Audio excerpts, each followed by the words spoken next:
Madam Speaker, I think of Kenneth, 81 years old, who I would have met in 1982 as a young assistant cook in the Koyaba room. Margaret Berry, nurse at the hospital, auxiliary. Dr. P. These people who had probably more faith in me than I had in myself. I think of my casino workers, my hotel workers, Johnny Clark, Debbie Ingram, Crab, and Charlie from out of Walnut Street, who, when I became the candidate, had no problem in supporting me and taking me through the community. I think of my former neighbors in Pinewood, where I lived for almost 5 years, who became some of my staunchest supporters, who walked the streets of Pinewood, all 13 polling divisions, with me at every opportunity they had. Madam Speaker, I'd like to thank Almighty God for the many blessings that He has bestowed upon me, many of which I'm not deserving. I would like to thank my wife of 21 years, Deidre, for her continued and unwavering support and love over these many years. I would like to thank my mother, Beverly, and my late father, Andela Rhoda, for their guidance and love. I would like to thank my children, siblings, aunts, uncles, cousins, in-laws, and extended family, too many to mention. Madam Speaker, I'd like to mention and thank Team Pinewood for their hard work and dedication, led by my coordinator, Aaron Sargent, deputies Curtis, Sam, Darlene, branch chair Letitia McKinsey, and the branch executives, my polling captains, poll workers, office manager Carlos Williams, and the many friends of the campaign, the Mimi's crew, and everybody who contributed or played a role in our victory at the polls September 16th.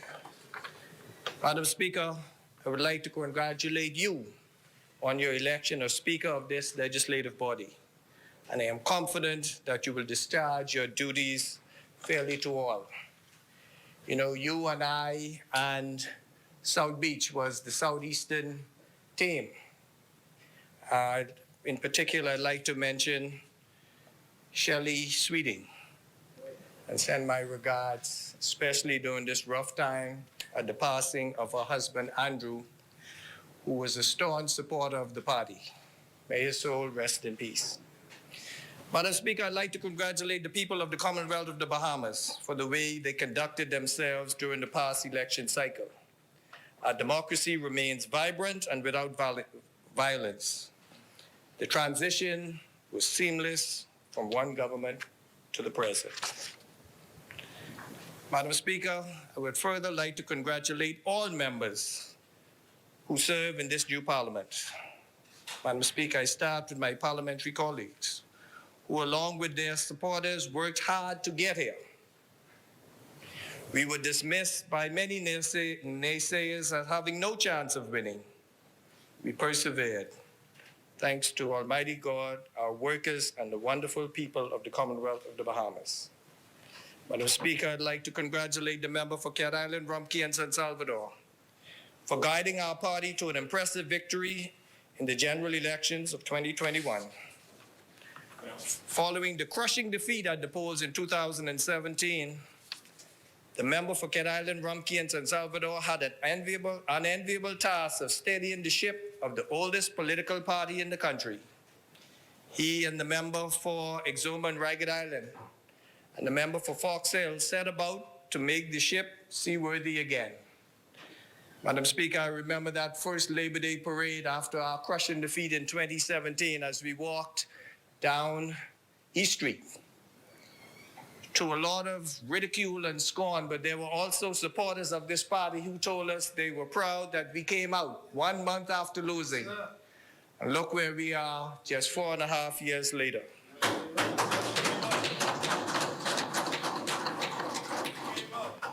Madam Speaker, the campaign was a vicious one, a relentless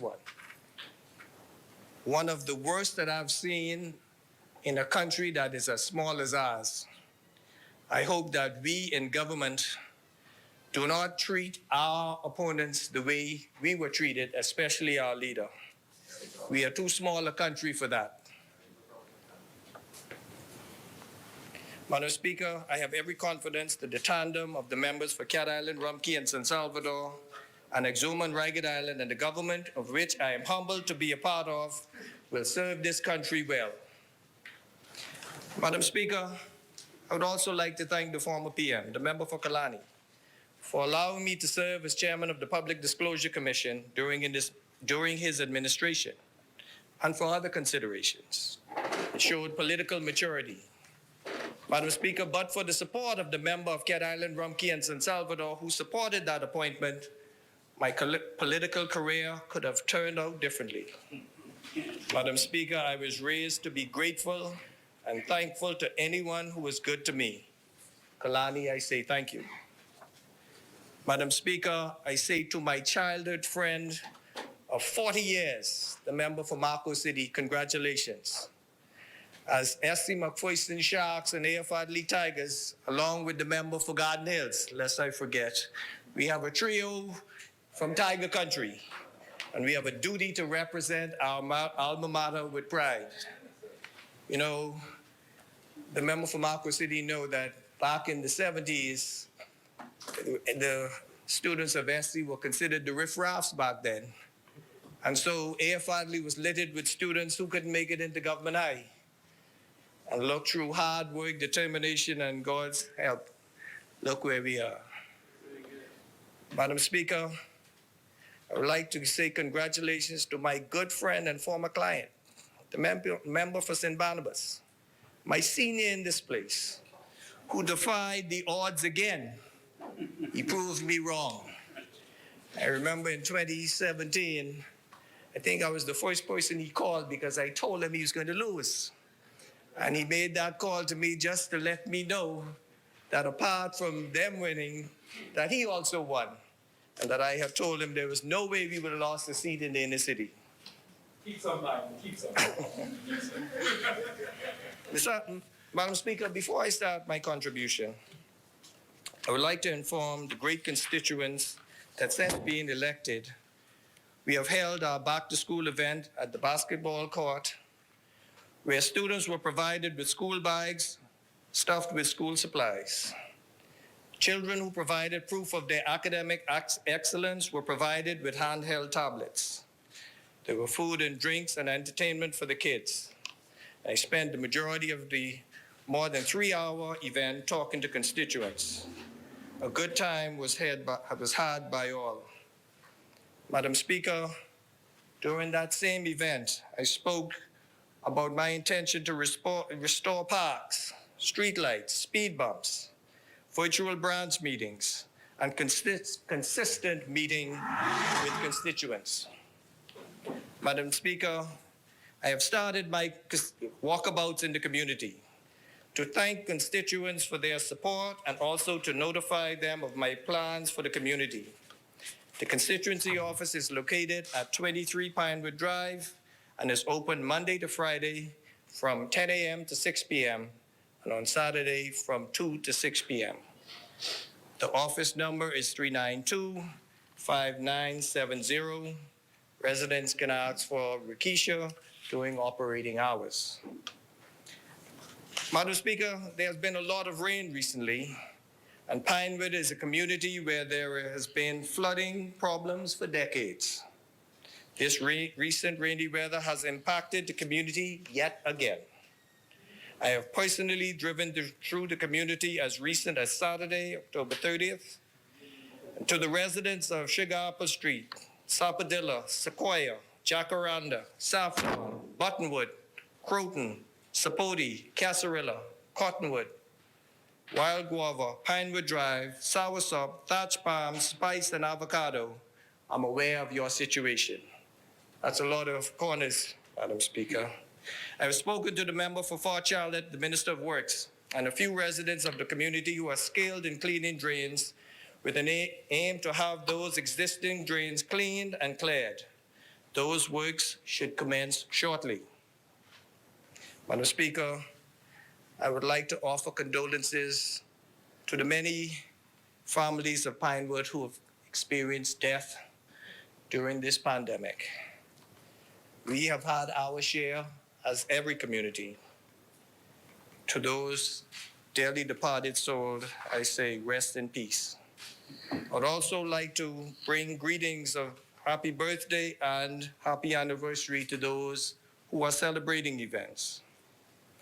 Madam Speaker, I turn my attention to the motion before this House. Madam Speaker, I commend His Excellency the Governor General and the government and the team of the Ministry of Finance for the hard work and dedication to execute and facilitate the production of government policy in such a short period of time. Generally, Madam Speaker, I congratulate the government by the member of Cat Island, Rumpke, and San Salvador for delivering on campaign promises made during the most recent campaign cycle. It is a new day. Madam Speaker, I turn now to those agencies with my oversight. The National Insurance Board. Madam Speaker, I recently visited the 5 NIB locations in New Providence and the NIB headquarters in Freeport, Grand Bahama, and also in Marsh Harbor, Africa, and briefly met with the staff. I also met with the director and the executive team at the Blue Hill Road headquarters. Madam Speaker, there are many challenges at NIB, both with the physical conditions and also with the many staff issues. Our cabinet has named a new chairman and board of directors at NIB. Once this new board is constituted, they will be charged with bringing bold changes to the board. Madam Speaker, there were many issues that this new administration immediately had to deal with. A few days after coming to office, I found out that there were almost 10,000 pensioners who had their accounts suspended during mid-September due to non-verification compliance. I'm advised that this suspension of non-verified accounts was considered as early as July 2021. It was then put off until August of 2021, and then to mid-September of 2021. Reactivating those accounts was not as easy as flipping a switch, Madam Speaker. This problem has since been rectified, but the question is, why was it done in the first place? There was also the issue of NIB clients receiving or renewing their NIB smart cards and resolving benefit issues. These cards are essential for many government applications. I received countless complaints concerning the issue. Rest assured, these matters are being addressed. There has also been the issue of hiring, promotions, supersessions. Madam Speaker, up until the day that I visited, which would have been a few weeks after we were elected, the National Insurance Board was hiring employees. I remember vividly when there were members on this side, former members, who went into their institution to collect their personal effects, who were met by the police. We're talking about issues that happened weeks after a government would have lost. Madam Speaker, I will deal with the issues of the state of the NIB buildings in Abaco, in New Providence, and Grand Bahama. And to be quite blunt, it's totally unacceptable, not only for the visiting public, but for the employees of those institutions. I was in Abaco and I heard the many cries led by our leader in Abaco, Emma Dawkins, who is still residing in a trailer near to the building, and who not only have issues with her trailer, but also have water issues with her NIB building. Things must change, Madam Speaker. New Providence is no different. The building It's in a dilapidated state. It is run down. The air conditioning is not working. And as I pressed the executives on my first meeting with them, I was advised that there was money in the budget to do renovations. I asked why these renovations were not done. Again in Grand Bahama, Madam Speaker, the National Insurance Building was like many other buildings that suffered because of Dorian. I'm advised that from as early as November 2019 until March of 2021, that the staff of the NIB building in Grand Bahama had to make do with other accommodations. There is still a lot of work to be done, Madam Speaker. Again, rest assured, those employees and the general public who have to deal with the National Insurance Board should expect those renovations to be done. Madam Speaker, the government has made the decision to extend the unemployment benefits for a further 3 months in the short term. That decision will ease the fears of many individuals who have this benefit as their only means of income. As soon as the economy rebounds from the economic fallout from Hurricane Dorian and COVID-19, hopefully there will be less people in need of this benefit because of much needed action by this government. Madam Speaker, the increase in benefits reflecting a cost of living increase to thousands of pensioners will be an appreciated boost to those pensioners and businesses they support and the wider community. Madam Speaker, the price tag for the mentioned benefits is around $6.4 million. There are those who criticize the government for this bold decision made. To them I say, we have a duty to look after those who are most vulnerable among us. Madam Speaker, this Christmas will be brighter for many due to the $500 stimulus that will be paid to those still receiving unemployment benefits. The extra cash will go a long way in the purchasing of necessities. The extra $100 that will be paid to those receiving less than $500 per month in pension. The $75 increase for those receiving between $500 and $1,000. And the $50 for those receiving over $1,000 per month will be a great help to them in defraying their monthly financial obligations. I have received many calls from Pinewood residents applauding the government on this gesture. Madam Speaker, these pensioners have paid their dues. They have played their part in nation building of this country that we love. Let us show them our appreciation by making their financial burden a little lighter. I turn now to Bahamas Information Services. Madam Speaker, I congratulate Elcourt Colby on his appointment as director at BIS. The government's top priority is to have the employees of BIS relocated to a new designated facility that the previous government has paid up to date $1.1 million without the use of the said facility. The present facility is outdated and has many physical challenges. I have received many calls from employees of BIS complaining of the condition of this present facility. I am advised that outfitting the new facility will come at a cost of north of $1 million. I have paid a call at BIS and met with the staff during my recent visit to Grand Bahama. I promise to return in a few weeks with the new director to formally address the staff.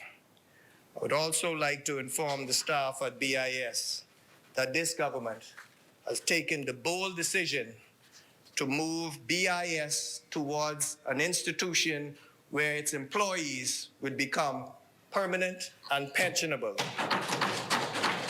It is It's a new day at BIS, Madam Speaker. The Broadcasting Corporation.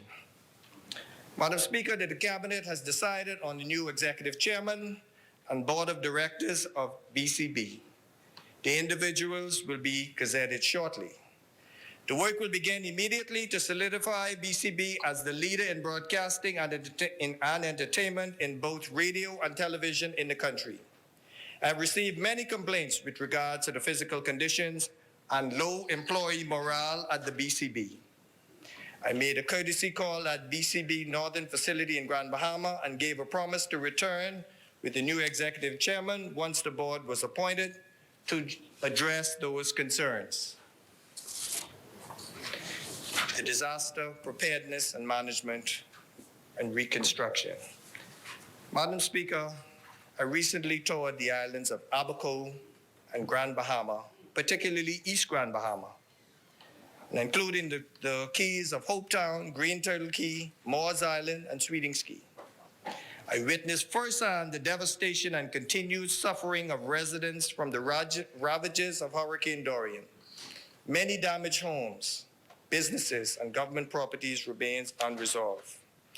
I cannot forget their stories of hopelessness, but also their stories of resilience. Madam Speaker, one such situation of resilience was demonstrated in Moores Island, where our world and Olympic champion in the 400 meters, Stephen Gardner, hails from. A fishing community where the residents had to rebuild the government dock with reclaimed wood and reclaimed nails after Hurricane Dorian. I repeat that, reclaimed wood and reclaimed nails. I also visited the dome housing, the unaddressed home repairs. Issues need to be addressed urgently. Those domes have some serious issues, Madam Speaker. I am aware that they were supposed to be a stopgap measure. But in visiting those domes along with my two colleagues, the MPs from North and South Abaco, we witnessed firsthand some domes with no electricity, some domes with backed up sewer. And you can imagine how hot it would be in them that may have just one window and one door. The members for North and South Abaco will deal with this matter in their contribution. Madam Speaker, the member for Fort Charlotte will address in detail the government intentions to bring relief to those communities affected by Superstorm Dorian. Madam Speaker, I turn now to NEMA. I'd like to thank Captain Stephen Russell, Gail Outen-Monka, and the various team members for the work that they continue to do. The regular seminars, conferences, and training sessions are valuable to Bahamians obtaining the tools that's needed to be prepared in the event of a national disaster. Recently, I presented certificates and tools to members of the tourism employee sector who successfully completed the CERT course. Madam Speaker, I recently toured NEMA facilities on Gladstone Road, New Providence, and 2 locations in Grand Bahama. I met briefly with staff to hear their concerns relating to the physical condition of the buildings and staffing issues. There are many, from bathroom issues in Grand Bahama to less than adequate storage space in New Providence. In closing, Madam Speaker, this administration has been at the executive helm of the country for the past 6 weeks. There's a lot of work ahead of us. The Bahamian people expect the New Day government to deliver on its promises made during the campaign. We have started to deliver on some of those promises. I have no doubt that we will be true to our word in bringing bold new initiatives to governance. Madam Speaker, I would like to echo the sentiments as made by the member for Exuma and Ragged Island. We on this side is quite aware that the Bahamian people has dismissed the last 4 previous governments. I don't think we will be as arrogant to believe that what has happened before will not happen again. I think the side opposite had to endure what we endured in 2017. And we have a greater appreciation and do not take lightly the task that we have. Nobody is guaranteed a seat. No party have a right to govern. The Bahamian people have displayed and have sent messages loud and clear that they are very impatient. If you make promises, keep them, or you will be gone. Madam Speaker, I support the motion to thank His Excellency, the Governor General, for his most gracious speech at the opening of the 2021 session of Parliament. I thank you, Madam Speaker.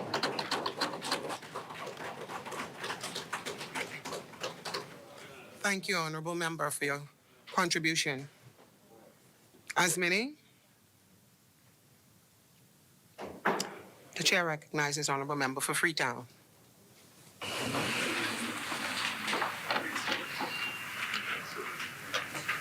Thank you, Madam Speaker. I deem it a privilege to rise in this honourable House on the debate of the motion to thank the Governor General for reading the speech from the throne. On the 16th of September 2021, throughout all of the islands of the Bahamas, Bahamians from all walks of life overwhelmingly decided through the democratic electoral process that they wanted not only a change in leadership of our nation, but a new direction in the trajectory of our nation's future. In short, we all voted for a new day. Unsatisfied with the current state of mediocre governance during the most difficult time in our nation's recent future, which is attributed to the mismanagement of consecutive disastrous hurricanes and the COVID-19 pandemic, this PLP administration has been mandated to forge a new path that will advance our socioeconomic status through a new vision and concrete activities. We will seek to empower our people and institutions. I must first, Madam Speaker, acknowledge the great architect of the universe, our Heavenly Father. It is He who strengthens me and has equipped me with the talents and ability that I have. It is He who ordained that I be born to my parents, that I have the good fortune of meeting and marrying my wife and fathering my children. I'd like to thank my family, who, although they have no choice apart from my wife of being my family, I thank them nonetheless. I would certainly thank the good people of Freetown who did have a choice and chose me. I would specifically thank my campaign team who worked tirelessly to work together that we could have me in this honorable place. I pledged in my first address in this place to use my time and talents to address some of the most pressing problems in the constituency. Freetown, as your member of Parliament, I am your advocate. As I expressed in the campaign, I have had 3 decades of experience of advocacy, and all of that experience is now for your benefit. During the campaign, I undertook that to be your advocate, and we set some goals that I have already begun to work on. And 3 of them are as follows. We pledged to work to bring to reality a community center for Freetown that would be used as a community asset to facilitate generational and institutional transmission of knowledge and culture, and to be a center of the village's effort to properly raise our children. Freetown is perhaps the most diverse constituency in the country, running, as it were, from portions of the inner city all the way over to Ocean Club Estates. We intend to galvanize the entire village to raise our children. We also pledge to assist in the realization of a fishing cooperative to empower our younger generations to become entrepreneurs and not just workers. I pledge to upgrade the community infrastructure, and so said we will seek to do. It is my honor to have been selected by the Honorable Philip Edward Brave Davis, QC MP, to be a part of his administration. Our Prime Minister is truly committed to charting a new course away from making decisions in the best interest of a select few, but in making decisions in the interest of all Bahamians. In our administration blueprint for change, we pledge to work smart with focused execution. Now, admittedly, the journey will not be easy or easily attained, but we remain committed because we know that decisions and actions today will reap rewards in the future.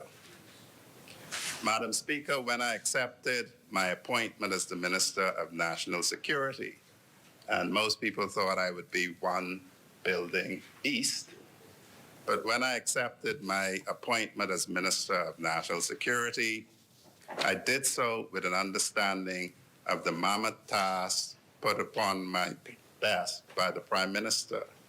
My mandate is clear, and in case I hadn't correctly read it in the blueprint for change, Mr. Davis, QC MP, sent me it in writing.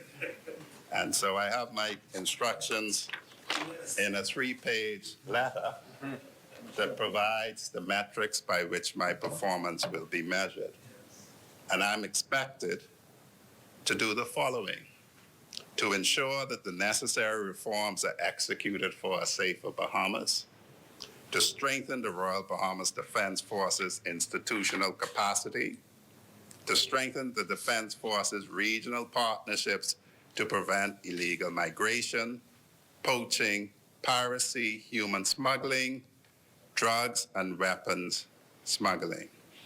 I'm also to strengthen the Royal Bahamas Police Force's institutional capacity, increase investment in the Community Policy Unit for community partnerships throughout the Bahamas, strengthen the Bahamas Departments of Corrections institutional capacity, establish partnerships with all of the security services, the Bahamas Technical and Vocational Institute, the University of the Bahamas, and the National Training Agency. My ministry is tasked, together with the Office of the Attorney General, to go about expunging the records of minor offenses due to the violation of the emergency orders, to provide law enforcement with necessary resources to carry out their duties to protect the citizens of the Commonwealth of the Bahamas. And lastly, I'm mandated to see about the reform and modernization of the parliamentary electoral process. That seems quite a task, but I'm confident that the ministry that I lead is up to that task. I've been charged, Madam Speaker, with executing this mandate with the highest degree of integrity.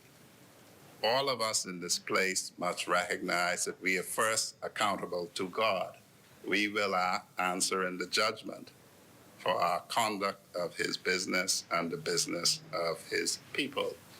We are then accountable to Parliament and the Bahamian people, who, as my friend from Pinewood says, could kick you out as easily as they put you in. Madam Speaker, the administration understands that one of the principal responsibilities of democratic governments is to ensure that its citizens feel safe and secure. Without an acceptable level of order and safety, people are unable to go through their lives in liberty or to enjoy their fundamental rights. While all agencies under my remit are fully committed to ensuring that citizens of the Bahamas feel safe and secure, we continue to evaluate the execution of our objectives against results. Shortly put, Madam Speaker, it is pointless having a dream if you do not bring it to fruition when you wake up. In light of all of that, over the past 6 weeks, I've had the opportunity and privilege to observe the operational practices of the security apparatus, to dialogue with my senior leadership team at the ministry, to meet with the respective heads of law enforcement, and to meet with the acting parliamentary commissioner and to tour his department. The truth of the matter is that reform is necessary at all levels within the sector if we are to accomplish our goals. Over the next few months, the Ministry of National Security will first address its own operational structure. I would say, Madam Speaker, when I took office, I met in place an acting permanent secretary, no undersecretary, one deputy permanent secretary, and in our judgment, no sufficient structure or staff to execute on the mission of the Ministry of National Security. We intend, Madam Speaker, to consult with all stakeholders and to advance a new structure for the Ministry of National Security, the goal of which will be to set us as trendsetters within the region and to more effectively carry out our mandate. Madam Speaker, I've come to admire how our security forces have been unwavering in their resolve during this pandemic. Just like ordinary citizens, they have been the subject of the impact of COVID-19, both directly and indirectly. They have experienced grief and loss of loved ones and colleagues. It then, Madam Speaker, behooves us all to commend them on the stellar job they've done to maintain law and order. Madam Speaker, my ministry examined the needs of all of its agencies. Not only did we recognize the need for more resources that were woefully lacking, but we've discovered anomalies in personnel matters. A key issue, of course, all of the services is parity.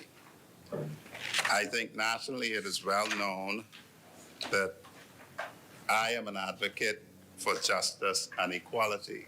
The same should apply in all of the security services. I will never forget, and my ministry will never forget, that the men and women in uniform are our strengths. They are more important than any software or hardware system that we can purchase and implement. And they truly form the real defense capabilities of our nation today and tomorrow. It is the people who run the system. And so under no circumstances will we ignore or trivialize the quality of the human resources that are deployed in defense of this country. I have therefore requested an analysis of the security forces compensation packages to ensure parity across the board and to have proper alignment of jobs to salaries based on responsibilities, utilizing established human resources practices and principles. Madam Speaker, we also recognize the need for proper training and career development, and we will ensure that there is continuous training at all levels. We understand that greater emphasis needs to be placed on understanding the crimogenic nature of crime and those who commit crime if we are to effectively catch, incarcerate, and rehabilitate the criminal. As such, we will seek to increase our memorandums of understanding with tertiary and professional development institutions, both at home and abroad.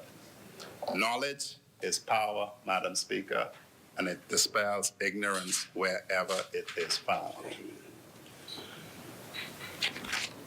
Assessment also revealed, Madam Speaker, a deficiency in the oversight necessary of security forces. That oversight must be strategic and purposeful. This does not mean, and I stress to the general public and everyone here, this does not mean that the Minister of National Security runs the Royal Bahamas Police Force or Royal Bahamas Defense Force or the Bahamas Department of Corrections or, for that matter, parliamentary registration.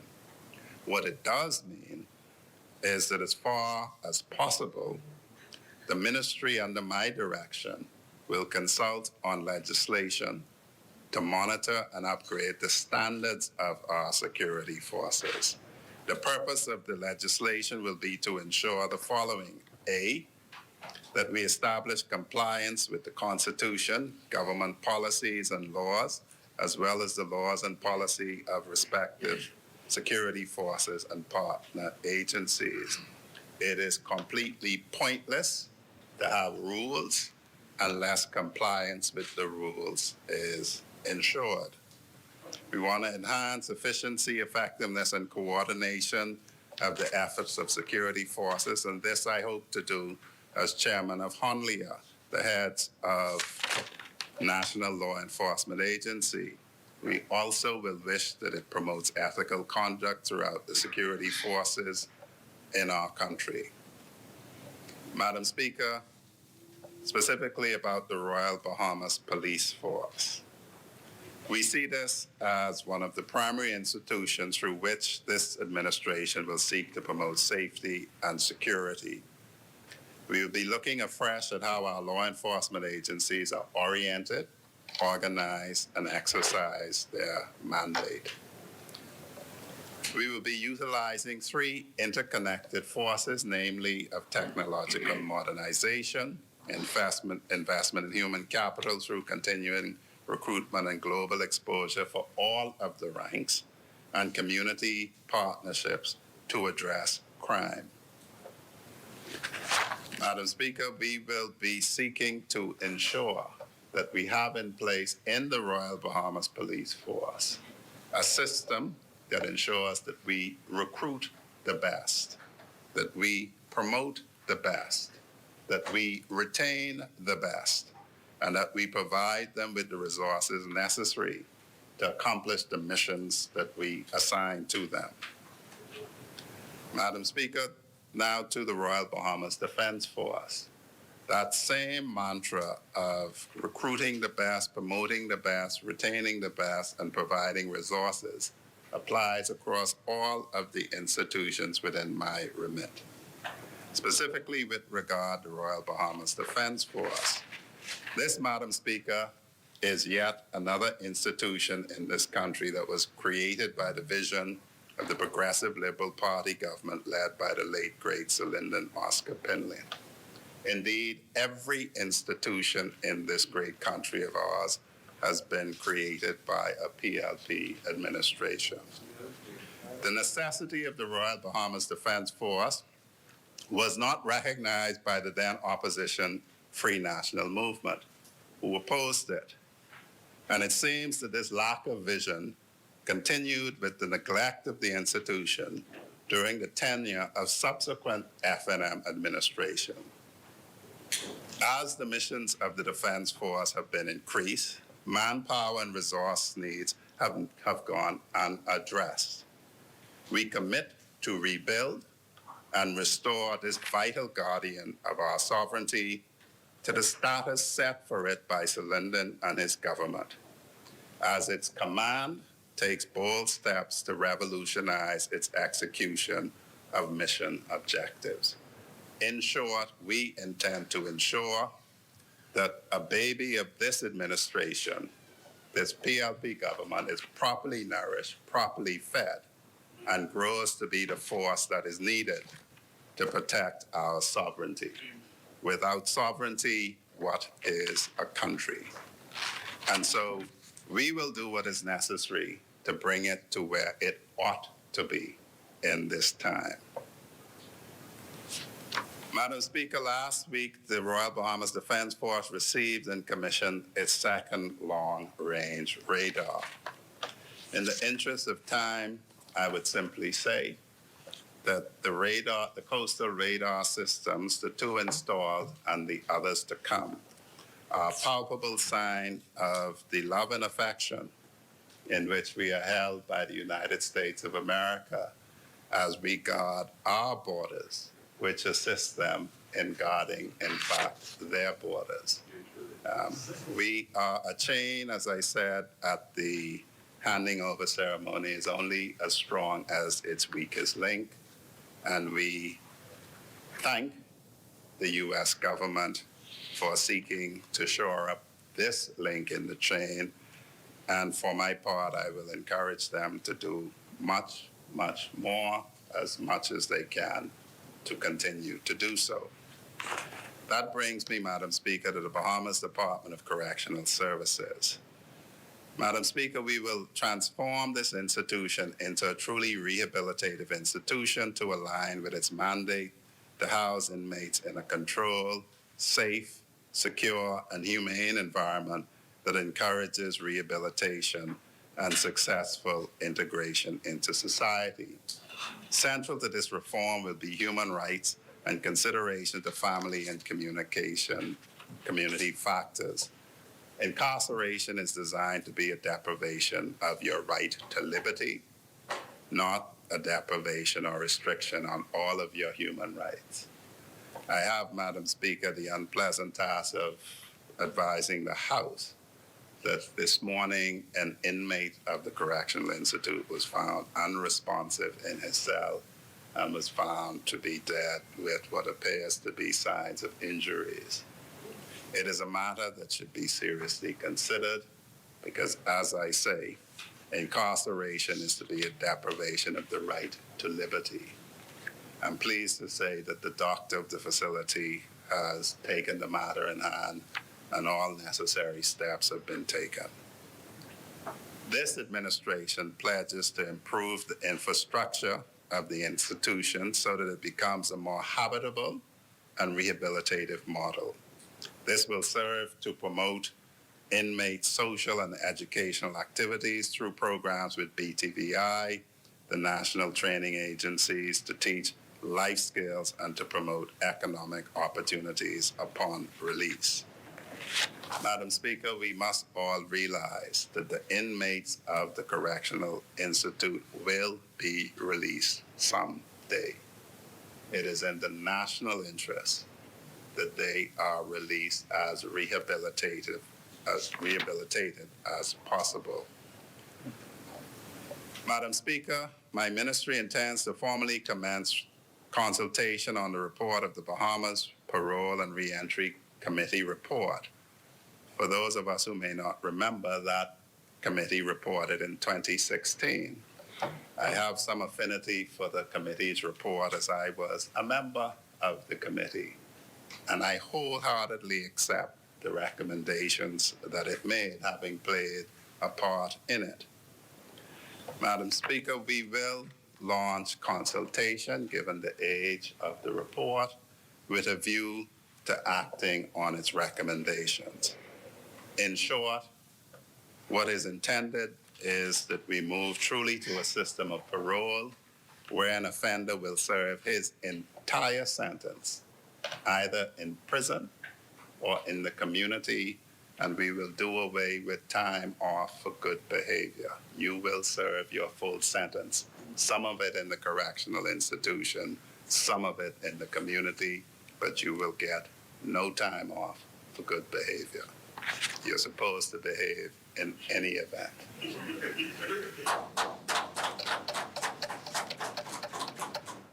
Madam Speaker, we will also rethink, as I've been saying, methods to address the social ills. And what we need to say here is quite simply this. We all know that people are a product of their village. And there's an African proverb that it takes a village to raise a child. So we are all responsible for the children that are being raised in this country. We will commit to a concerted, logical approach to the view and research on that issue to bring circumstances to bear to address it. In particular, a review of the crime statistics from January 1st to the 30th of September of this year revealed an increase both in crimes against the person and against property. We must address the product of poor socialization. I have said throughout my career, the bar, that the justice system and the police address the failures of the society. They address the criminal. What we wish to do in the Ministry of National Security through the Citizen Safety and Justice Project is to institute and continue a system of community centers in hotspots. There are currently 3, one in Fox Hill, one in Kwaku Street, and the Edmund Moxie Center in Blue Hill Road. It is the intent to see them set up in other hotspots like Freetown, like Centerville, like Angliston, like Nassau Village, and Pinewood. In these centers, we will have the intergenerational exchange that was committed in my campaign. Our community centers will focus on increasing employability and employment of at-risk youth in New Providence. Revive Academy will offer free job readiness programs to youth between 15 and 29 years old. Its motto is "Tomorrow is for the taking." It will strive to provide competency-based training that will accelerate job readiness.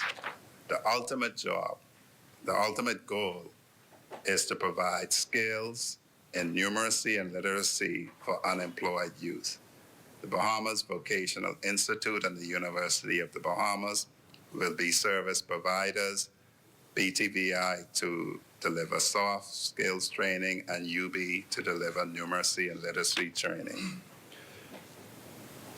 All graduates will be required to register on the Department of Labor's job-seeking portal and thereby ensure that they have an ability to find employment after being upskilled.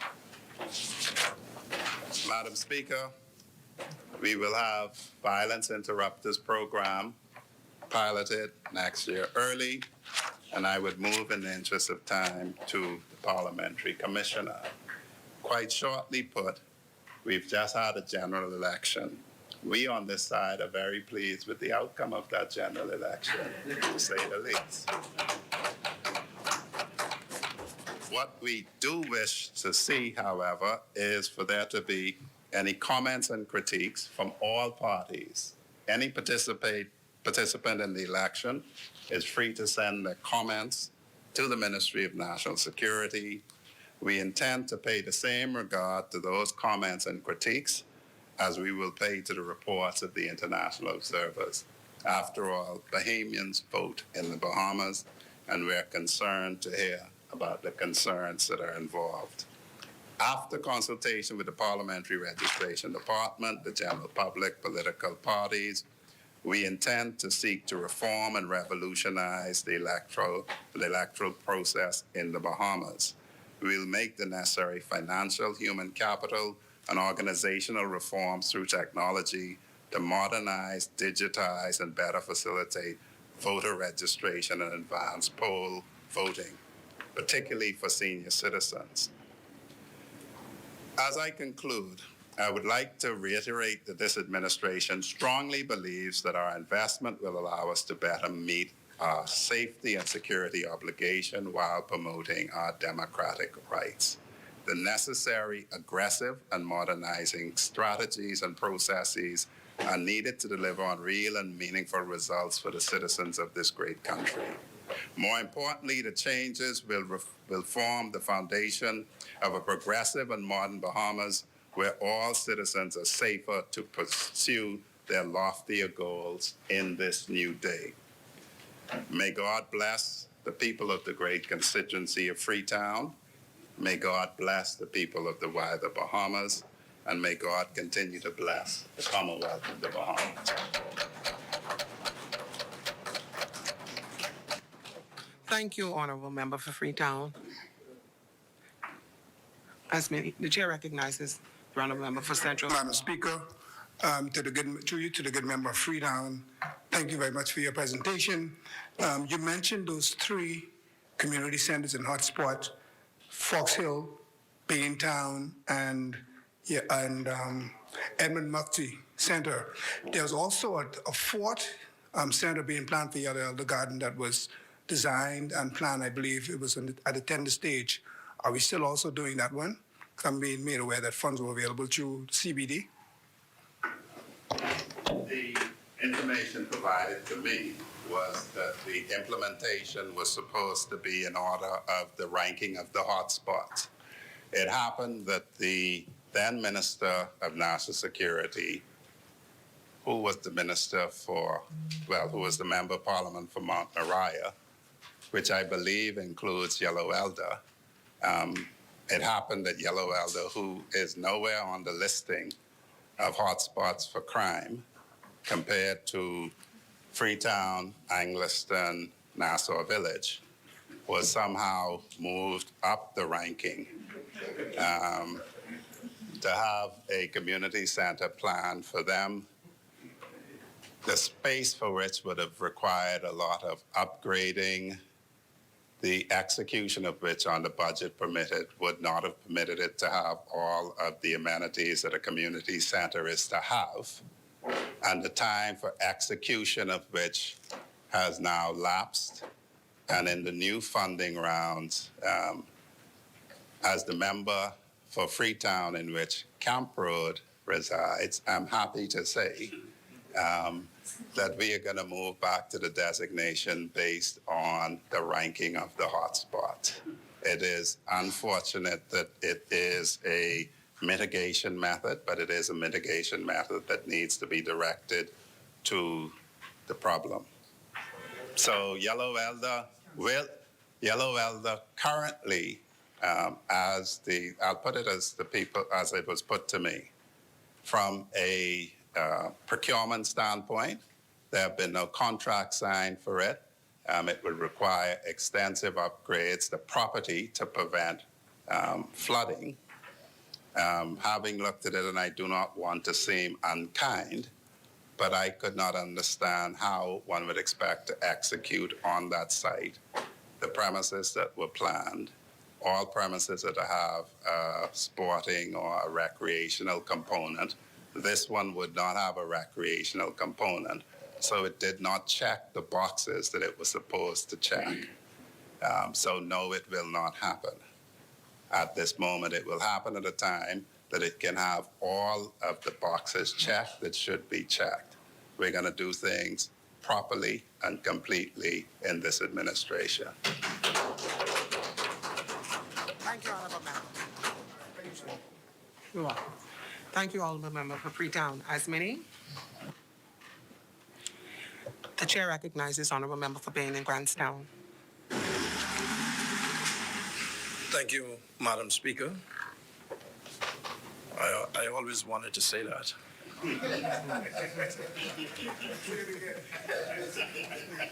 Madam Speaker, honorable members of this great House of Assembly, good afternoon.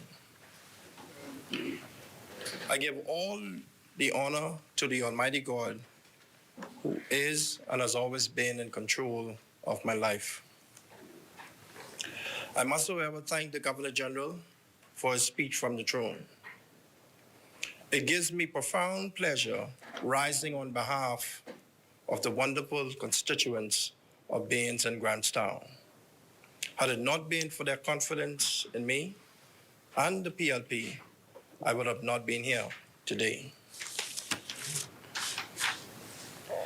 It is within these two twin communities where my navel string was buried and my roots planted.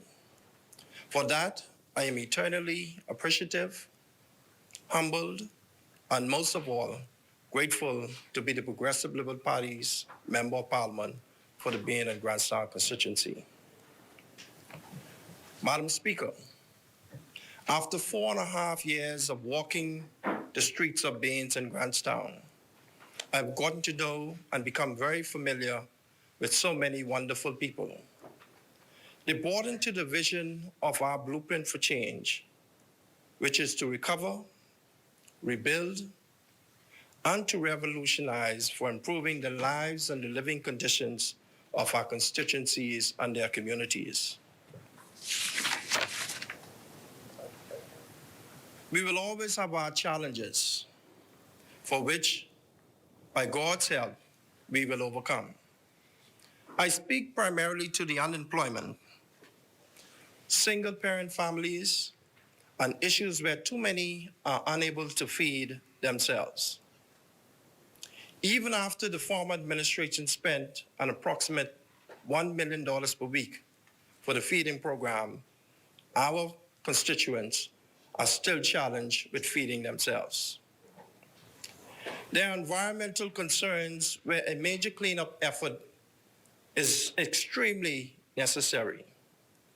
Removal of derelict vehicles and piles of garbage on our streets will continue to be addressed. And after being neglected for the last 4.5 years, we will fix it. We will work diligently to improve the infrastructure concerns, provide indoor bathroom facilities, and running water. This is paramount to improve the quality of life that my people deserve. Madam Speaker, to the over the hill and inner city constituencies, there are a host of talented professionals in Baines and Grantstown.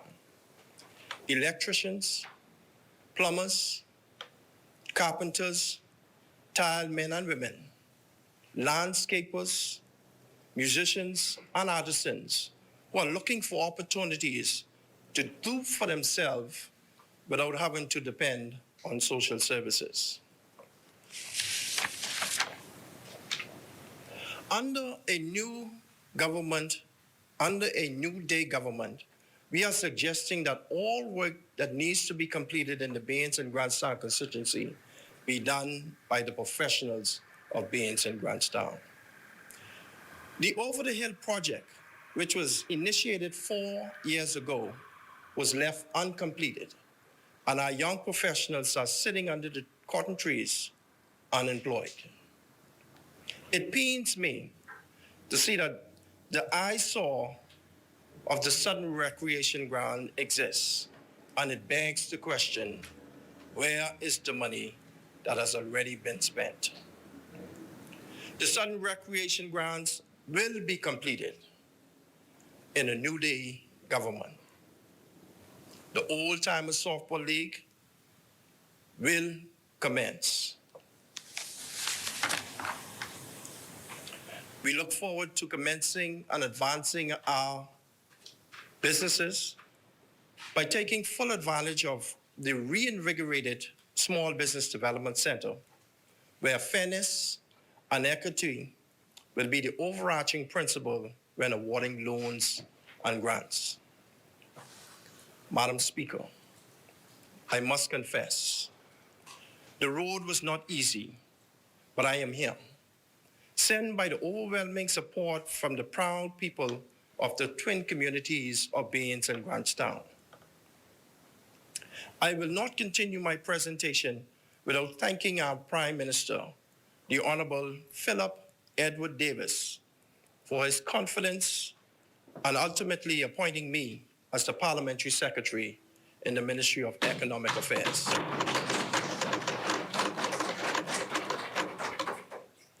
I am therefore obligated to not only live up to the expectations of the Prime Minister, but I must make my mother, my children, my family, my friends, and supporters, and the wonderful people of Baines and Grantstown proud.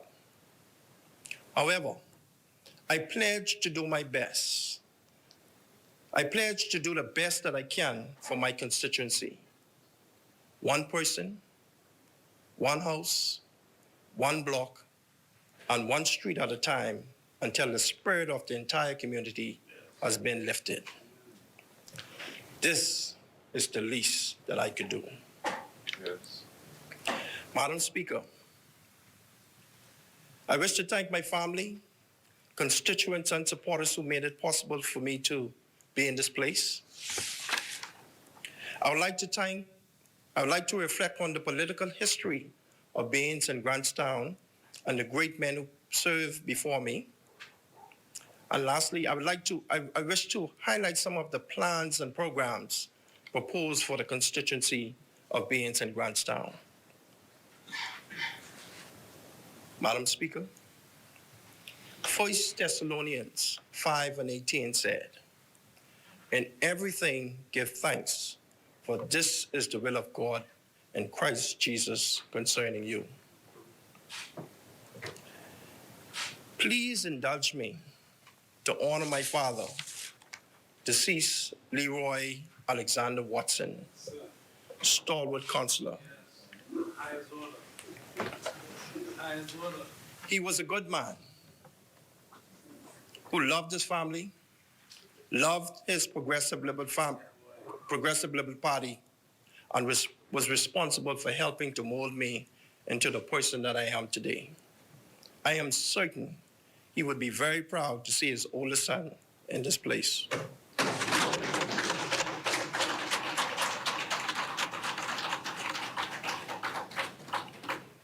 Thank you, Daddy. To my mother, Sybil Watson, who continues to pray for, encourage, and support me every step of the way. Thank you. To my loving siblings, my 5 children, Banai, Cordero, Brittany, Ahmad, and Ukwe, I say thank you from the bottom of Daddy's heart. Thank you to my very close friends and my Cybot's family. Thank you to the Bain and Grantstown branch and campaign family, including all the executives, workers, captains, admirals, but most of all, thank you to the wonderful constituents of Bain and Grantstown. Madam Speaker, I say a special thank you to Coach Gladstone Moan McPhee, who have guided me on the straight and narrow path. When the way was rough, when the direction was going in the wrong direction, Moan McPhee guided me.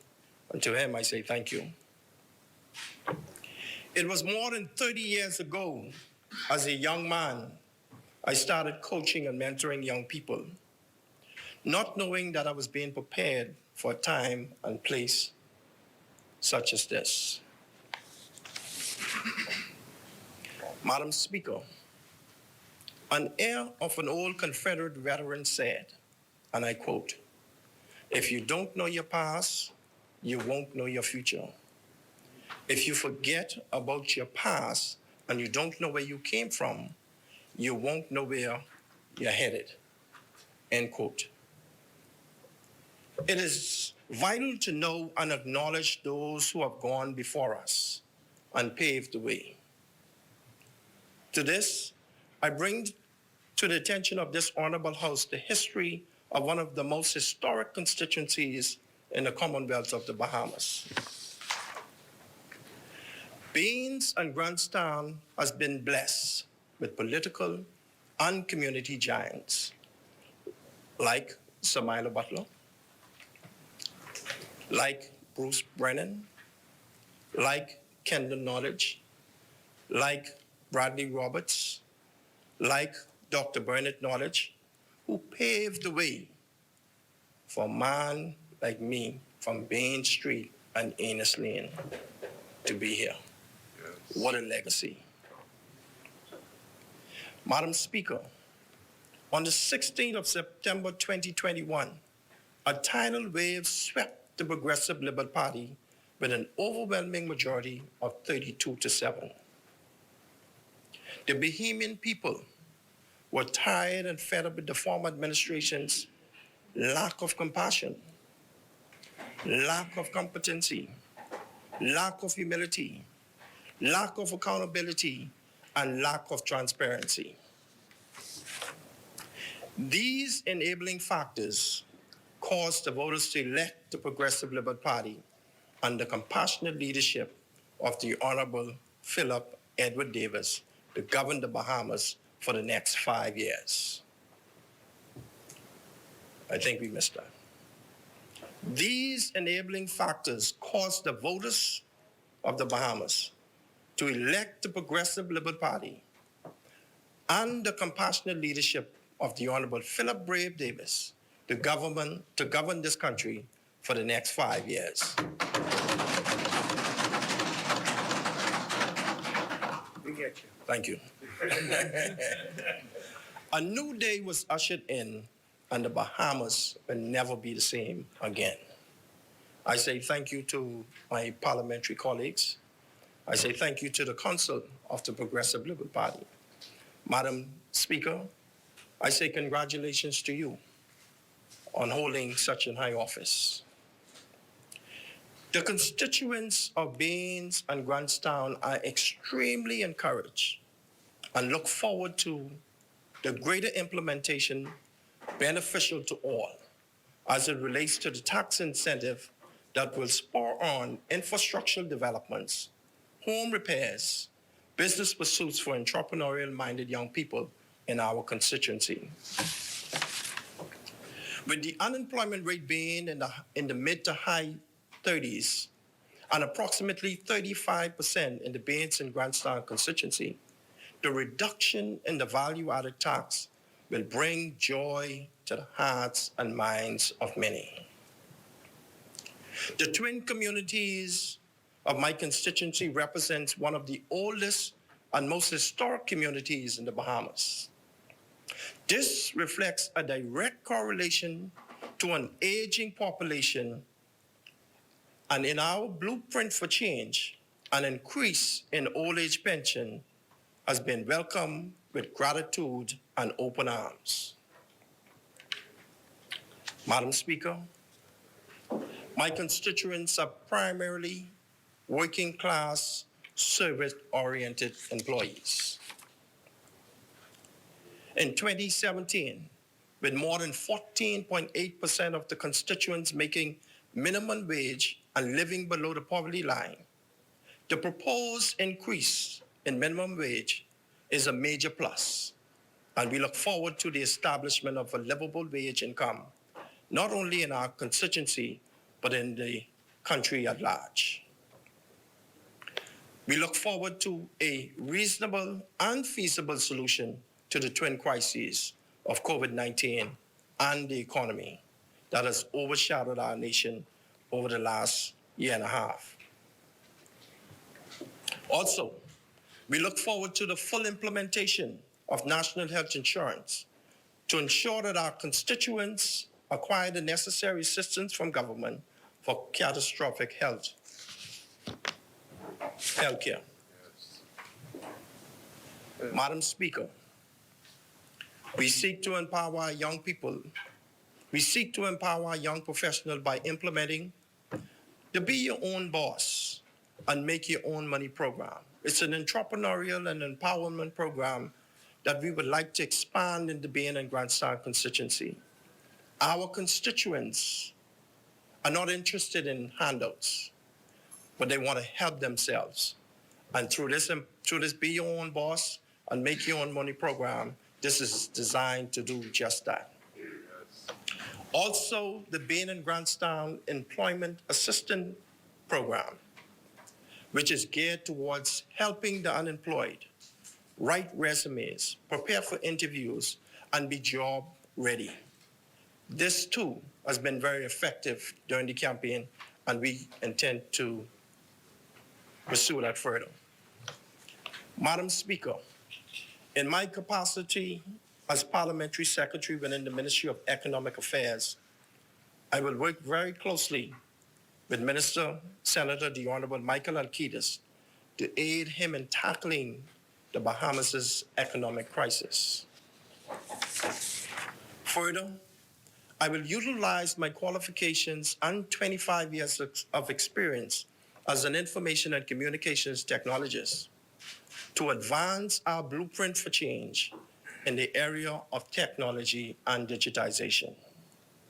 We will seek to accelerate the digitization revolution in the Bahamas, to improve government services by the implementation of process automation, and to improve the ease of doing business for all stakeholders, not only locally, but internationally.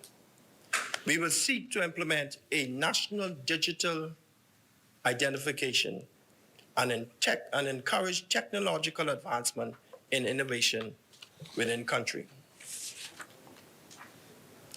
Madam Speaker, let me end by thanking the nurses, the doctors, the police officers, and all the healthcare professionals for their unselfish and untiring contributions towards saving lives during this pandemic. Baines and Grandstand, thank you. And certainly the Bahamas, thank you.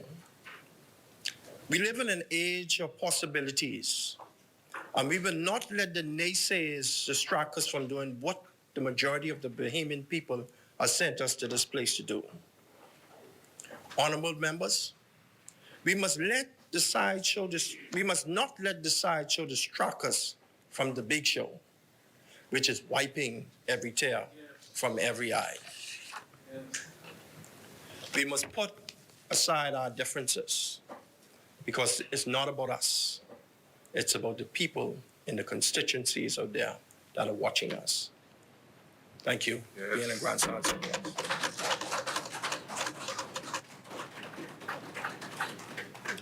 Thank you, Honorable Member for Baines and Grandstone, for your valuable contribution. As many, the chair recognizes the Honorable Member for Central and South Eleuthera.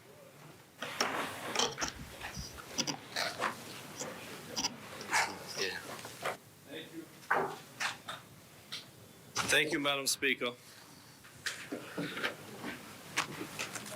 I rise today honored and humbled by the overwhelming support that I received on September 16th from the constituents in Central and South Eleuthera. The unprecedented margin of victory is not one that I brag about in excitement, but it's one that I reflect on, understanding that the times of party politics and generational strongholds are broken. The margin of victory in Central and South Eleuthera is sobering. The constituents have voiced their concerns loudly. Overwhelmingly, they have said that they want a candidate, a member of parliament that will be fair, that will bring innovative and collaborative ideas to the table and to fruition.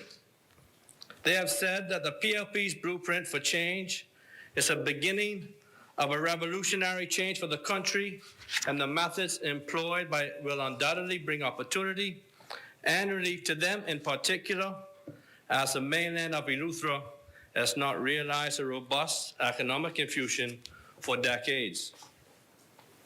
The expectations of the constituents of Central and South Eleuthera are great.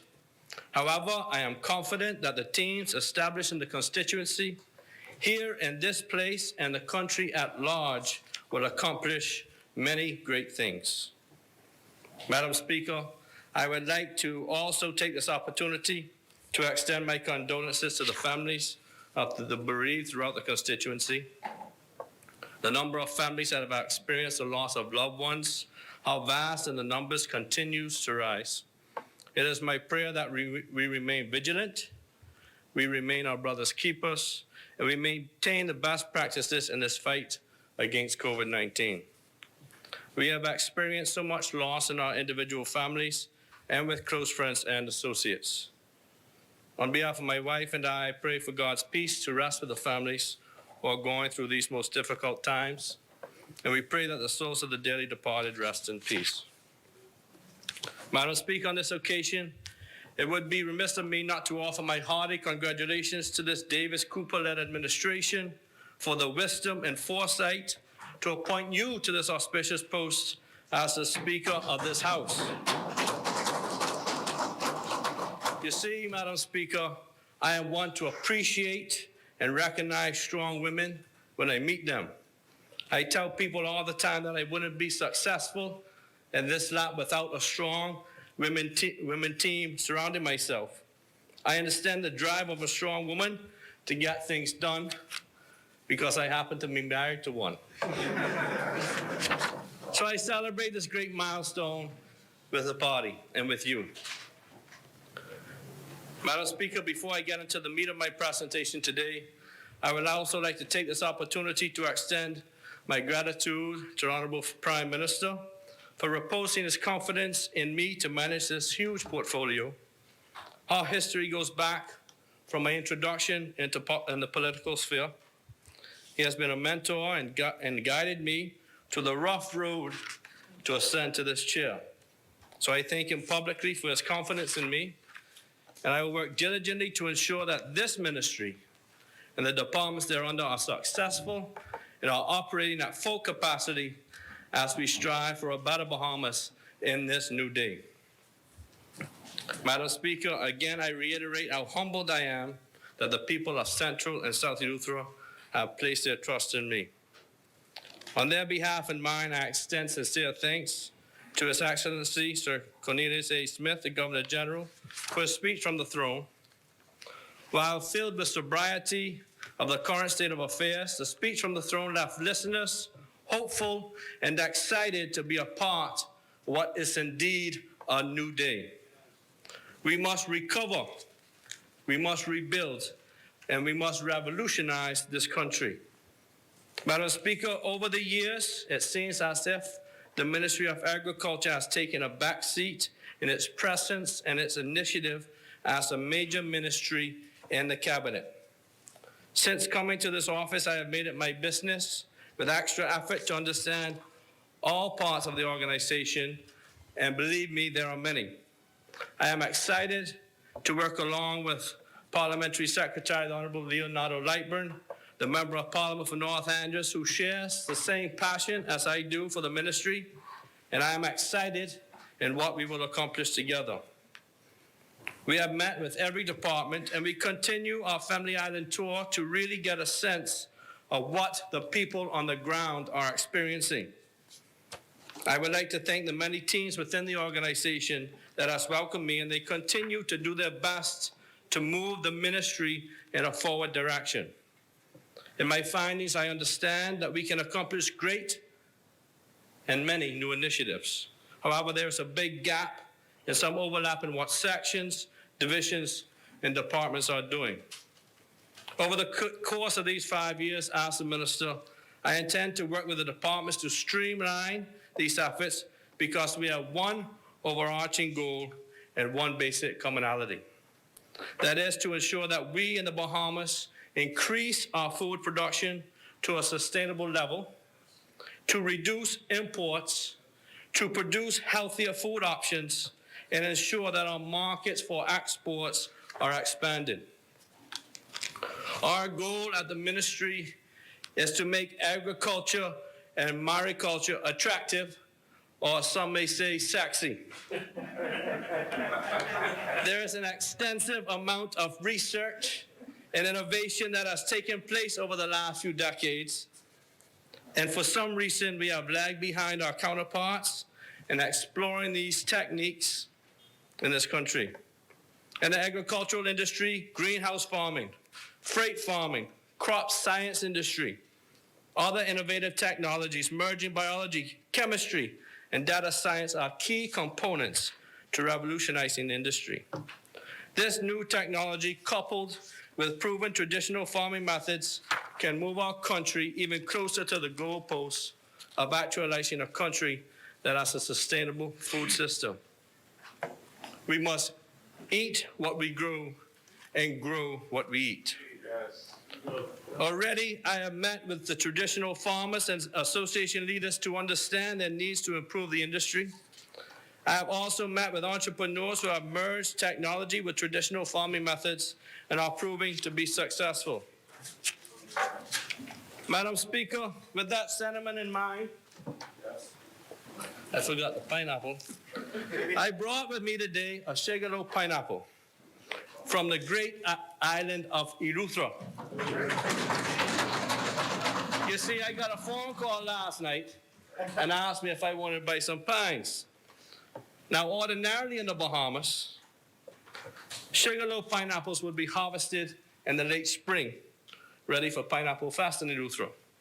However, a farmer by the name of Cecil Johnson from Gregorytown decided to run a small pilot project to plant the pines out of season. And here we are, pines in the fall. You see, Madam Speaker, this speaks to our mandate of exploring new techniques of farming, and I'm proud to say that an Eleutheran has proven that we can have pines all year round. You see, Madam Speaker, after the Deputy Prime Minister wraps up the debate on Thursday, I have got enough pineapples that parliamentarians will be able to have a taste of the Sugarloaf from Eleuthera in the smoker's room. That is sexy. Madam Speaker, the Governor General in his speech from the throne spoke to the government's commitment to digitization. My ministry has already advanced this effort in 6 short weeks as a priority, working along with DIT. As a family islander, a former fisherman, I understand all too well the challenges that are experienced by farmers and fishermen in this industry. The cost of doing business for these professionals becomes exorbitant and frustrating, causing some family islanders to take a day or from their work to travel to Nassau to apply for a permit or to get an exemption, or to be turned around either have to stay overnight or return to Nassau. Additionally, there is an extended wait period for some registration services that makes the entire process inefficient. These hindrances will be no more, Madam Speaker. In just a few weeks from now, I expect the digital platform for farmers and fishermen to be rolled out to meet this need. In 48 hours, they will be able to apply, in 48 hours receive their approval, pay online, and print whatever permit they need from all across this country. You see, that's what we talk about, revolutionizing the fishing and farming industries. Madam Speaker, the mariculture industry is also ripe for an increase in technological advances. We must embrace the technology which is aimed at improving our efficiency to increase our productivity. Additionally, we will begin to provide the research and data to diversify our fishing products. There are vast opportunities under the sea. This ministry will work diligently with our fishermen to create new opportunities and to open new markets. Just recently, I toured a facility on New Providence that is farming American snappers for export. 100% success rate, Madam Speaker. The technology and innovation can be revolutionary for others who seek to enter this market and to find new ways of exporting fish out of this country. Madam Speaker, I would also like to speak on illegal, unreported, and unregulated fishing, which has been an issue worldwide in countries whose resources have become depleted because of it. The Bahamas, over time, has performed well for the most part in protecting our marine resources, and we must continue to do our part. As the now minister, I will continue to fight for the rights of the fishermen in this country and ensure that they have my support to continue to combat illegal poaching. We must do this to ensure sustainable growth in the fishing industry. Under our prior administration, we introduced the Sandy Bottom Project and purchased 5 new Defense Force vessels to assist in the fight against poaching. This has proven to be a success. Proper tools makes the work lighter. My ministry will continue and coordinate with the Minister and Ministry of National Security to ensure that we work together in joint programs and initiatives that will prove to be effective in the prevention of poaching. Madam Speaker, also highlighted in the speech from the throne, His Excellency delivered welcome news for the Family Islands. The government commits to developing an investment portfolio for the Family Islands to promote an investor-friendly environment with a focus on specialized industries. As the minister responsible for Family Island affairs, this is indeed visionary. I would expect no less than the full weight of the government to advance the Family Islands as both the Prime Minister and the Deputy Prime Minister represents Family Island constituencies. Yes. I'll tap for that. Already we have met with investors who are keenly interested in Family Island development. We work to ensure that each project is suited for the island's development and that the infrastructure and supporting components are in place to ensure that each project is successful. Family Islands are each unique in their own way. There is no cookie-cutter model for their development. Over the course of planning for the Blueprint for Change, we engage Family Islanders for their input. We will further these discussions and create a sustainable economic environment in the Family Islands. For many of the islands, our successes are tied to our infrastructural development. Another key point raised in the speech from the throne. I am certain that every Family Islander welcomes the reality of clean water, sustainable electricity, and high-speed internet and communications. These are basic services in Nassau, but they are not always common to Family Islanders, and sometimes poses a challenge to things as simple as children going to school. Madam Speaker, it would be remiss of me as we talk about Family Island development to overlook the importance of establishing critical care facilities and improving emergency airlift for our Family Islanders. Just recently on Eleuthera, there was a bad accident involving tourists and 2 members of the Royal Bahamas Police Force and a civilian. While accidents are common on Eleuthera, it remains one of the most difficult issues that we deal with. In this particular accident, it took 6 hours from the time of the accident to the time of arrival in Nassau. Because of the length of time, one of the officers involved suffered additional health issues that almost cost him his life. As a member of Parliament for Central and South Eleuthera, I campaigned on establishing a hospital in the district. I know that many of our Family Islands have the same challenges, but I want to reaffirm my commitment to the residents of my constituency that I will continue to agitate to see this through for them. I want to wish the officers well in their recovery as they have experienced severe injuries. Our plans are bold, Madam Speaker, but they are measured. We will work together to ensure that our islands grow towards resilience and self-sufficiency. Family Island communities should also be aware that this government is committed to fortifying the financial resources for local government development and growth. Local government is an essential entity in our Family Island communities. The need for additional funding for operational expenditures are long overdue. This additional funding will ensure that the communities get minor capital works and the community development is strengthened throughout. It is incumbent upon our government to follow through with a commitment of introducing a new building code and measures to increase our resilience in the face of increased climate change. We are all aware that we are situated in the hurricane belt. We also are aware that we are a flat, low-lying country where rising sea levels continue to rise due to global warming. Our Family Islands continue to feel the full brunt of Mother Nature. We must prepare now to withstand these acts of nature. We must implement plans and contingency plans as we develop a strategic plan for our future. Just recently, the U.S. Embassy for Nassau and the government of the Bahamas was pleased to announce that the Ministry of Agriculture, Marine Resources, and Family Island Affairs decided to join the Agriculture Innovation Mission for Climate initiative. The Bahamas is the first country in the Caribbean to take this bold step to address climate change through agriculture. The impact of climate change, global warming, increased natural disasters places our agricultural sector with much challenge. We must continue to develop partnerships with our world counterparts to address these issues and protect our resources. Madam President, when we speak of our Family Islands, we must realize that tapping into the orange economy is a means of rebuilding our economies in the Family Islands.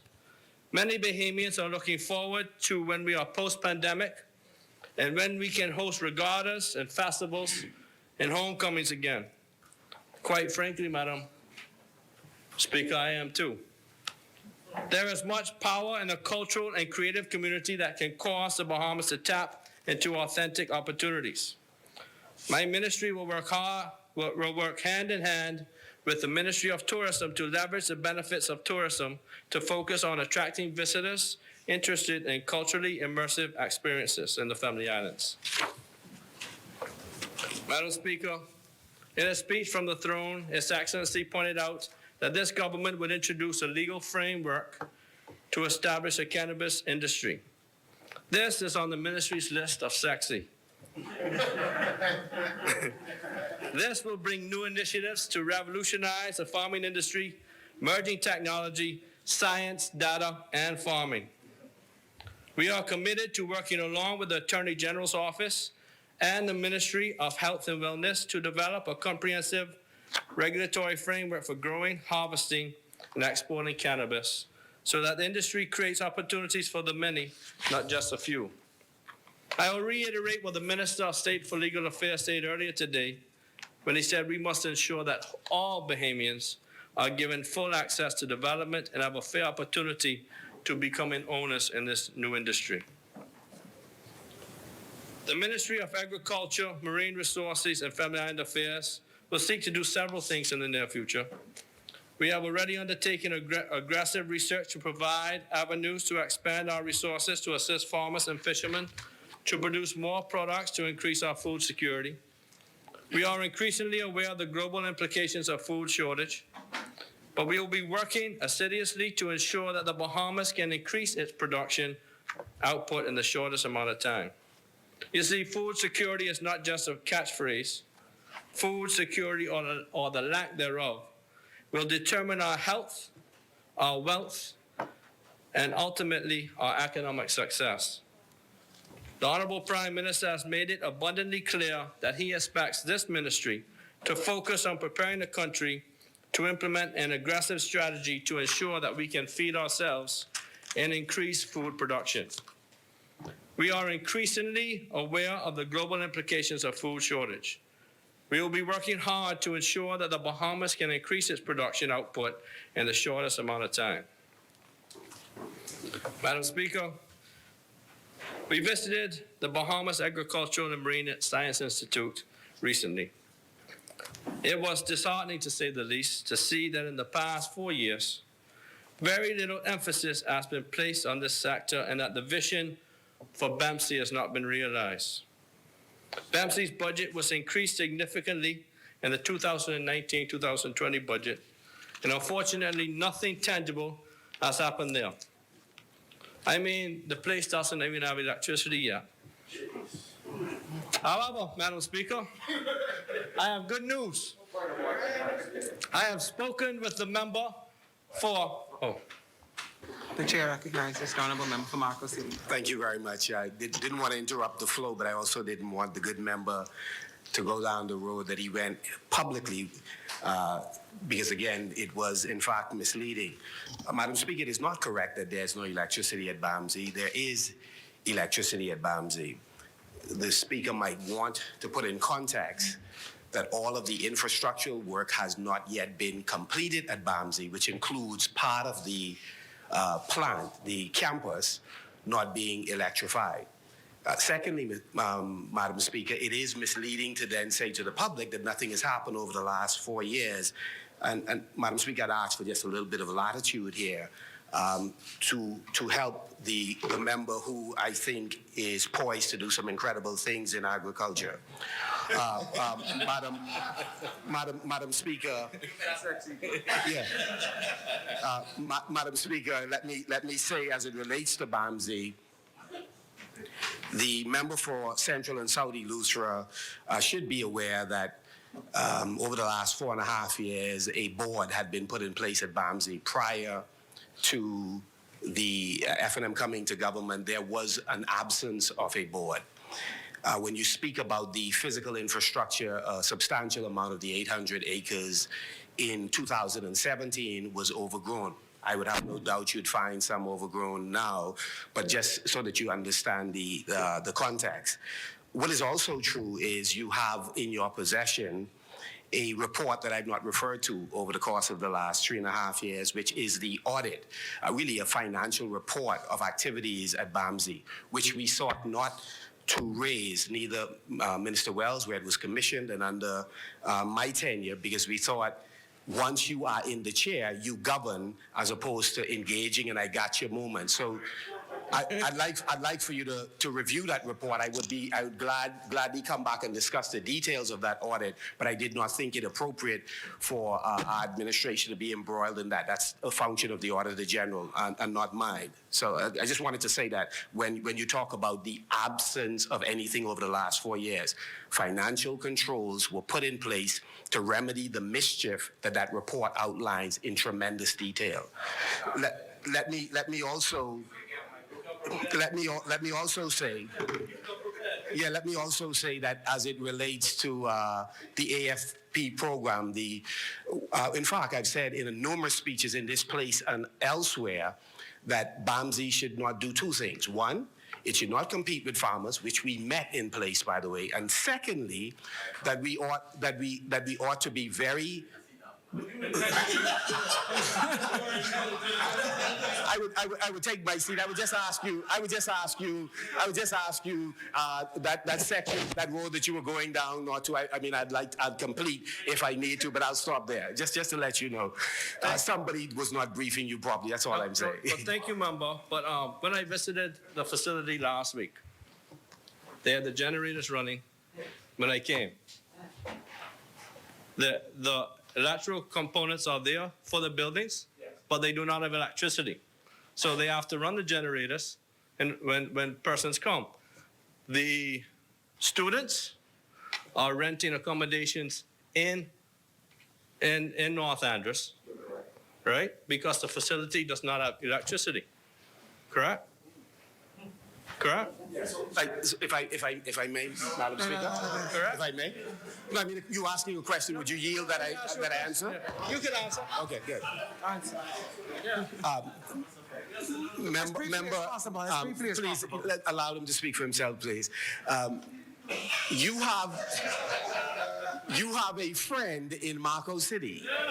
So let me say that the former administration allocated roughly around 50, I think our last count may have taken us close to $80 million that may have been allocated. We couldn't trace exactly where the figures were.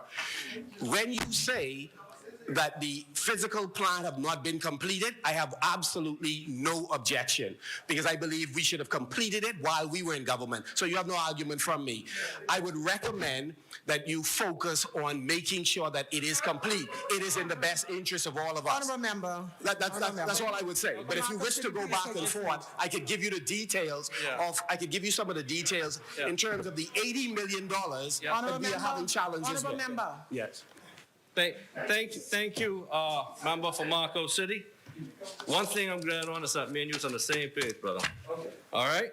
So, I have spoken with the member for Fort Charlotte in his capacity as a Minister of Public Works, and he has assured me that the empty buildings at BAMSI will be electrified as soon as humanly possible.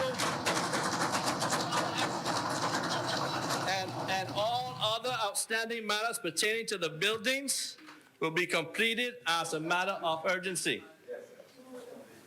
We look to having a full complement of students and staff in the very near future and to implement the needed changes to ensure that BAMSI lives up to its full potential. Yes.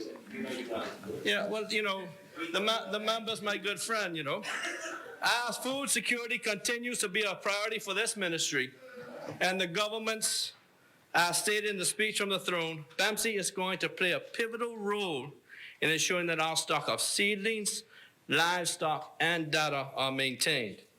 The potential for BAMSI is limited only to what you can imagine. And as a key center for scientific research, BAMSI has the potential to drive the future of food production throughout this country. Additionally, by partnering with universities and other research initiatives, we will increase our capacity to obtain relevant data in marine and agricultural sciences. We will be able to test new and emerging technology to ascertain feasibility of implementation throughout the Family Islands. BAMC can become the training institution we need to cultivate young minds, to offer alternative career paths, and develop a pool of trained individuals to lead our country forward.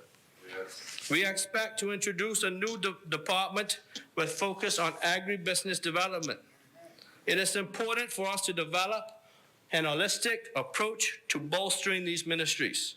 We will seek to combine resources to assist these new business ventures, not only with capital, but with technical expertise, accounting, marketing, and public relations. We in this ministry are serious about the sustainable future of our food production. Yes. Madam Speaker, I must also congratulate the Member of Parliament for Southern Shores as he assumes the executive chairmanship of the Bahamas Agricultural and Industrial Corporation. BAIC plays a critical role and will work together with other parts of my ministry to sync agriculture, craft, and industry in our country. My ministry will provide the needed support to the new chair to ensure that our blueprint for change becomes a reality within the corporation. I am sure the member will elaborate more during his contribution on what he intends to accomplish at BAIC. Madam Speaker, the future is bright for this ministry and for the people of Central and South Eleuthera. I am committed to all the communities in my constituency, and I will work diligently to ensure that the 5-point plan I shared with my constituents become a reality. We will be opening a constituency office 5 days a week to service a constituency. Ironically, this will be the first office in 10 years in Central and South Eleuthera. You see, I remain committed to the people there. This is serious business, and I'm committed to being a serious member of Parliament. I remain committed to education.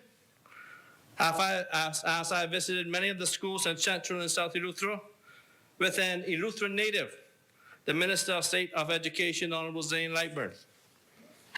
I continue to work with him and to work with educators to ensure that all students achieve their full potential.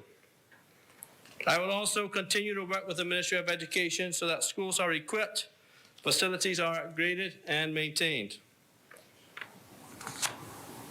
Economic empowerment is something that is needed in Central and South Eleuthera.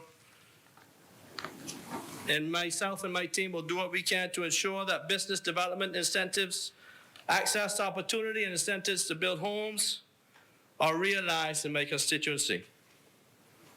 We also understand the need to access services in Central and South Eleuthera, and I will work with the relevant agencies to ensure that we have locally accessible government services.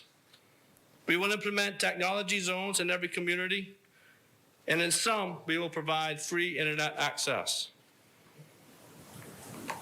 Madam Speaker, healthcare, as I mentioned earlier, continues to wreak havoc in Central and South Eleuthera. I have already visited many of the health facilities with the Minister of Health and Wellness, Minister Darville, and I will continue to advocate on the behalf of the people in Central and South to ensure that they are treated with the respect they deserve. Madam Speaker, in closing, we understand that we are not working in isolation, and we welcome the partnerships across the nation, the Caribbean, and worldwide as we move to building a better Bahamas and seeing a new day. This government will continue to ensure that as a country, we will recover, we will rebuild the Bahamas, and we will revolutionize how we operate. So, Madam Speaker, on behalf of the good people of Central and South Eleuthera, I again extend sincere thanks and appreciation to His Excellency for his motivational words in the speech from the throne, and I look forward to what we can accomplish together. May God bless you, and may God bless the Commonwealth of the Bahamas. Thank you, Honorable Member for Central and South Eleuthera, for that very enlightening and, should I say, sexy addition. Asmini? The chair recognizes the Honorable Member. Madam Speaker, there's an issue with the leader of business. That calculation appears to be flawed. They've had 5. It's now time for the opposition. It's now time. For the opposition.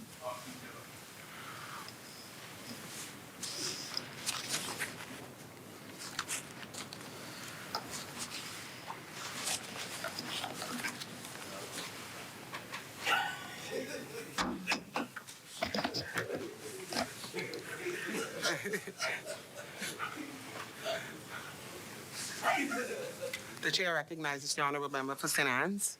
Good afternoon, Madam Speaker.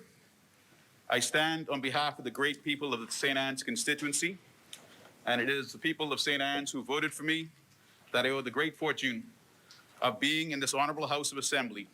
And it is all the people of St. Anne's that I owe a duty to hold this government administration to task, ensuring they're given the opportunity to be accountable to the people.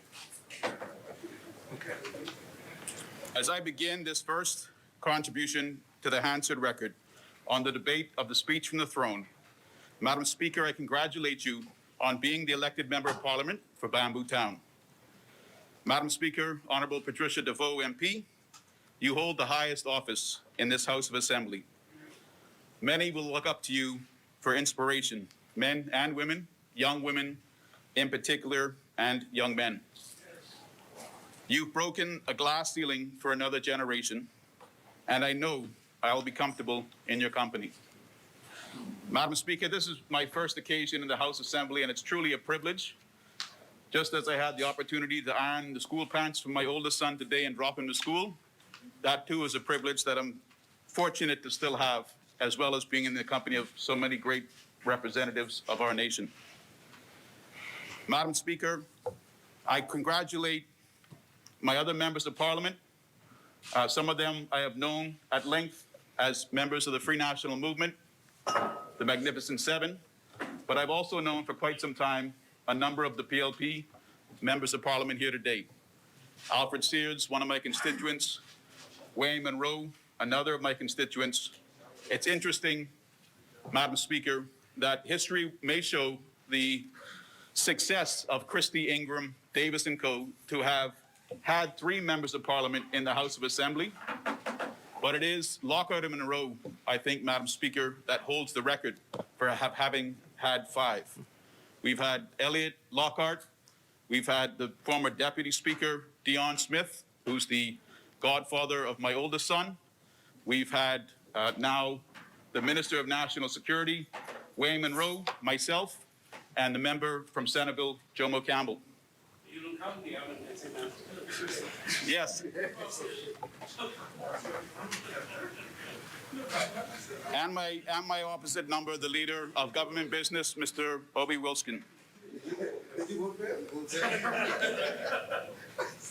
I actually recall coming to the member's house. He wasn't there at the time.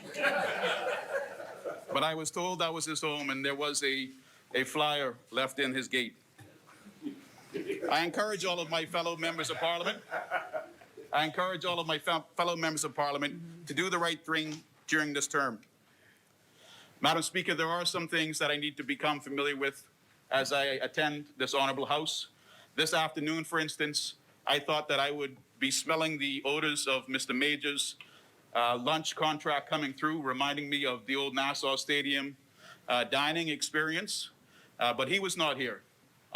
Fortunately, however, I was able to be at Jimmy's Takeaway, and I partake in a lunch that I had probably 20 years ago when I was an attorney at Higgs & Johnson. I was back in the day when there were a lot of financial and law practices still downtown. It was a booming and bustling center, and I know that the member for Exuma and Ragged Island, the Minister for Tourism, is urging those property owners to do the right thing and bring the buildings and the area back up to the standard that we deserve. I saw the Attorney General in here earlier on, and he and I both sailed on Sunfish when we were younger.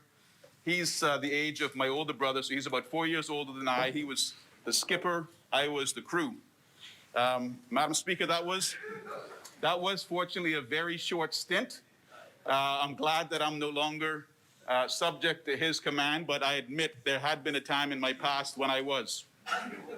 It's interesting to see him now back in cabinet because I recall our former Prime Minister Christie advising that he was stepping down from cabinet because of an offer that he could not refuse. Now that he is back, it's interesting, or a matter of interest to me, to know what offer it was that he was given to come back. But nevertheless, I wish him well. I know that he'll do a good job. He is another... The chair recognizes the honorable member for West Grand Bahama and Bimini. I'm just taken, I'm rather surprised that the member would speak of his former teammate in such a way. The only motivating force for the member, the Attorney General present, is service. He's come to make a difference, having experienced the last 4.5 years in this country. Men like him step to the plate, and he's come to make a difference in this country. That is the single reason. Member Bear, add, be careful how you throw in. I'm obliged. I'm quite comfortable. I'm having fun, Madam Speaker. I hope that the House does indulge me. I have approximately 25 minutes left, and if the assistant clerk would restart the time, I would maybe know exactly how close I'm getting to my full time. Be careful now. You know, Madam Speaker need to know you're having fun, because she'll have fun too. I'm obliged. I'm obliged. And I take that for the message delivered. Thank you. Madam Speaker, Honorable House, I also have a history with Mr. Clay Sweeting. Clay has I have a past relationship with Central and South Eleuthera. He has a T-shirt manufacturing business in Spanish Wells, St. George's Key, North Eleuthera. And in the past, I have acquired some T-shirts from my some T-shirts from my law firm from his establishment. And it was interesting to see him bringing a Eleuthera pineapple, a sugar loaf into the House this afternoon and taking credit that that's part of the new modern sexy agricultural initiative. Member for West Grand Bahama and Bimini. The member did say that he would have to learn certain things. Yeah. The member for Central and South Eleuthera is no longer in business. He's no longer in business. Just a correction.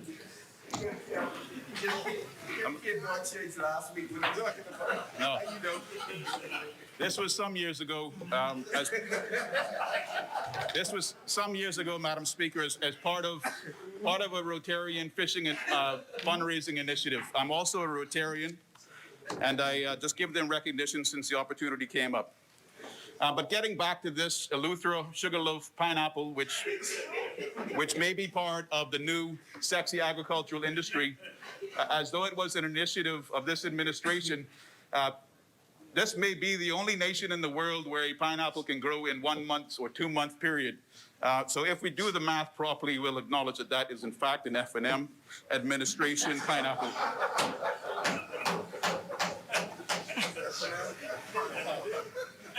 I think the term was pines in the fall. Madam Speaker, on the 6th of October 2021, the Governor General Cornelius A. Smith, former Member of Parliament for Marco City, our current Governor General since 2019, gave the speech from the throne in what is our 11th government as an independent nation. The speech from the throne, Madam Speaker, is the governing PLP's victorious blueprint for change. In it, the government identified that it is committed to work in partnership with other nations, with our local communities, and most importantly, with the Bahamian people, to address the challenges that these crises pose. These crises being, in their words, the mismanaged health and economic crisis. To that, Madam Speaker, I say this government's members need to pace themselves and not get too far ahead with their writers. Give credit where credit is due, and that is to the former administration for creating the true blueprint, the plan, the course of action, which has been the example for COVID-19 containment, testing, vaccine rollout, and economic recovery in our region.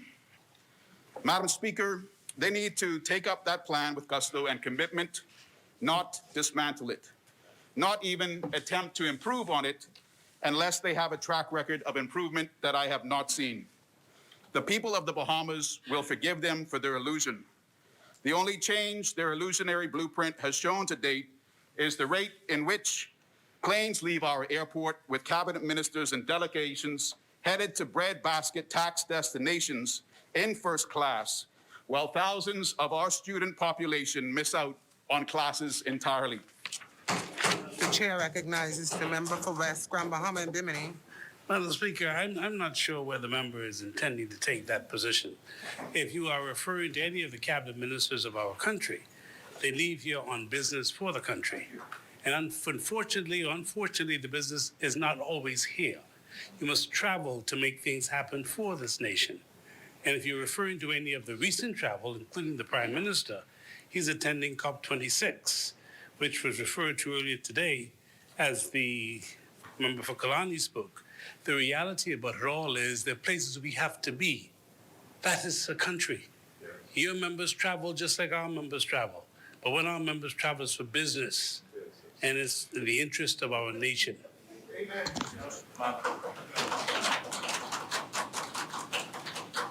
The chair recognizes the honorable member for Freetown.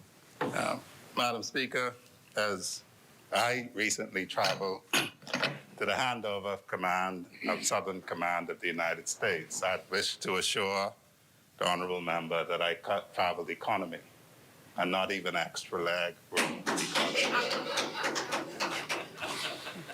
The chair recognizes the honorable member for St. Albans. Thank you, Madam Speaker. I take the correction by the Leader of Opposition Business, and I give recognition to my former boss, Wayne Monroe, for his preferred manner of travel.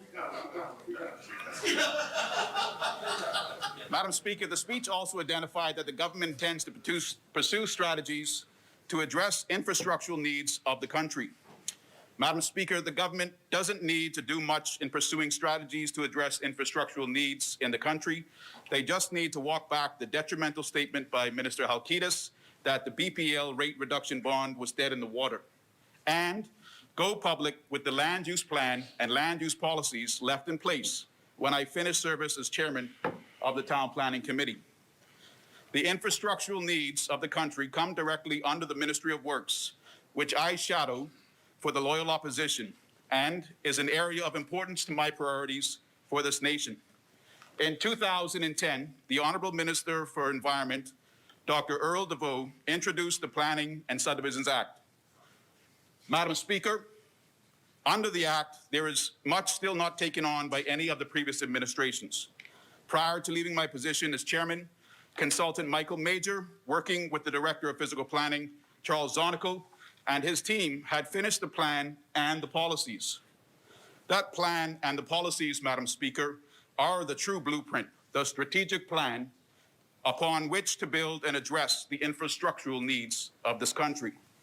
I urge the government to ensure that plan and those policies are put to the public during the first 100 days, and that they are then given to the minister to sign. Simultaneously, Madam Speaker, and selfishly, Minister Sears, I urge the new Minister of Works to repave Woodland Way, Johnson Terrace, and add speed bumps to key positions known to this MP in St. Anne's on Newgate Road, San Souci Road, Sassoon Drive, and for the sake of my immediate community, please plug a pothole hole on Johnson Road. Madam Speaker, the speech from the throne also identified, Brent never left. Madam Speaker,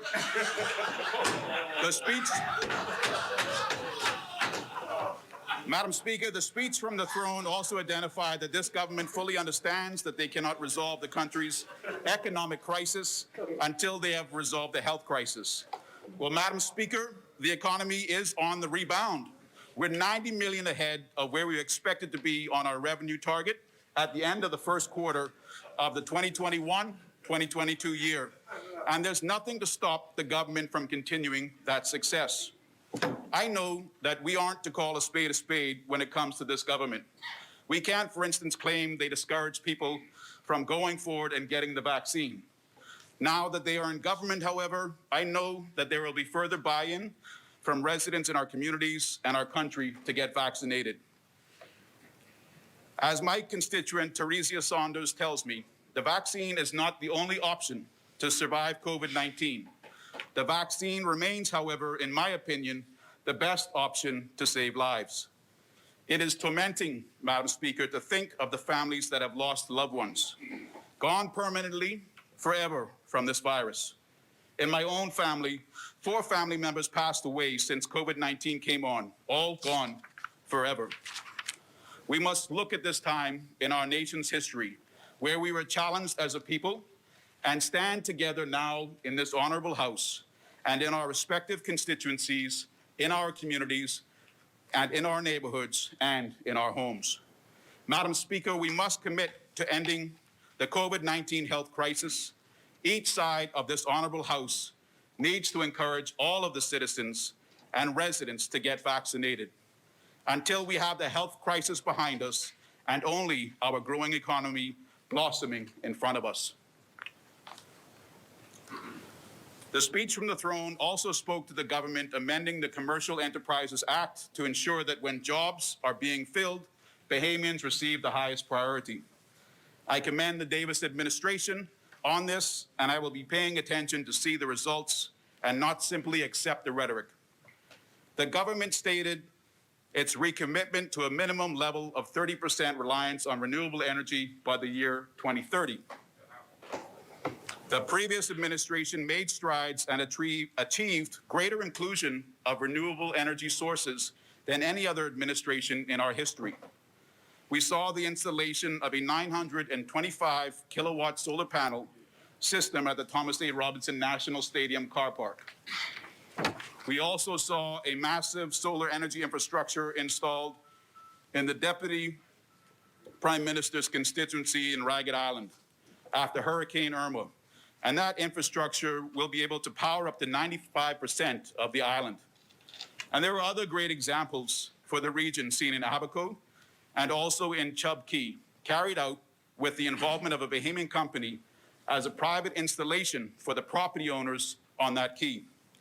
All, Madam Speaker, are examples of how we can continue towards a transition to a higher dependency on renewable energy.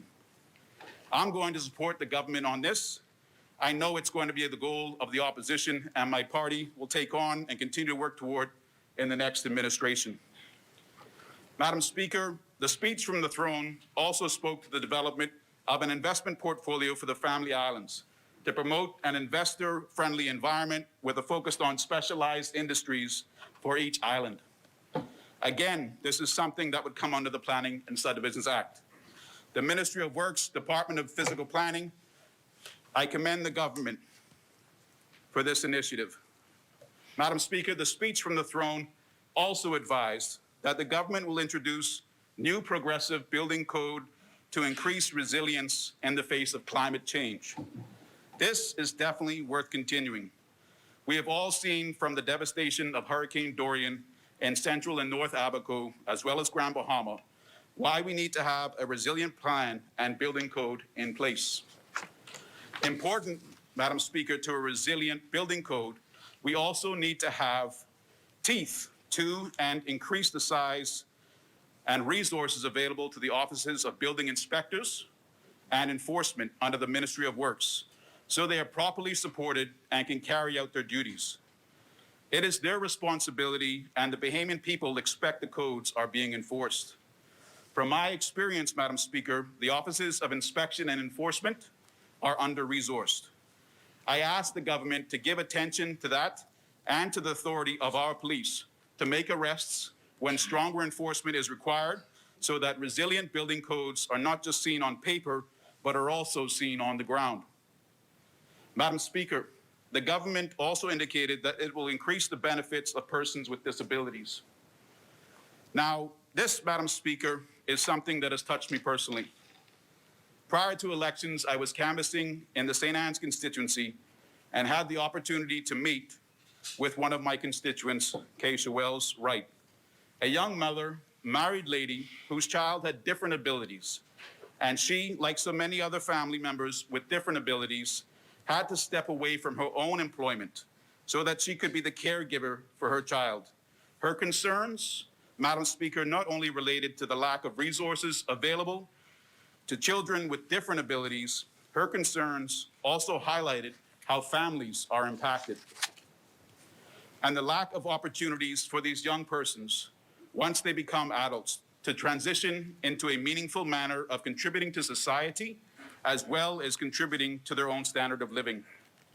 I will keep an eye on this commitment from the government until I see steps are being carried out and changes are being felt by those families.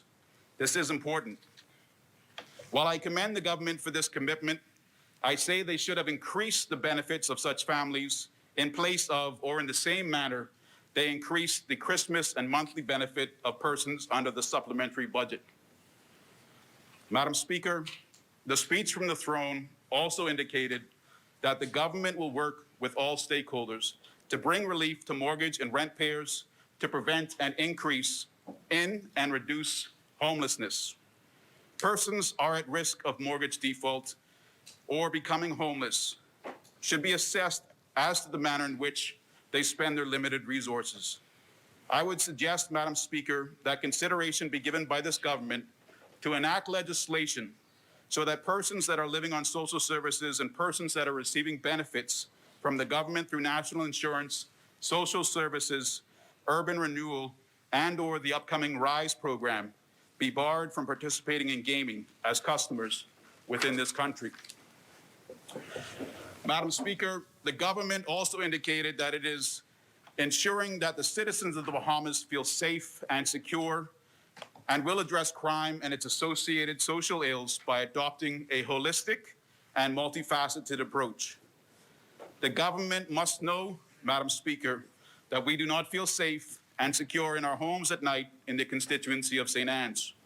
We need more police patrols and CTV surveillance. We have all of the concerns and activity you find within the otherwise described inner city constituencies present in St. Anne's.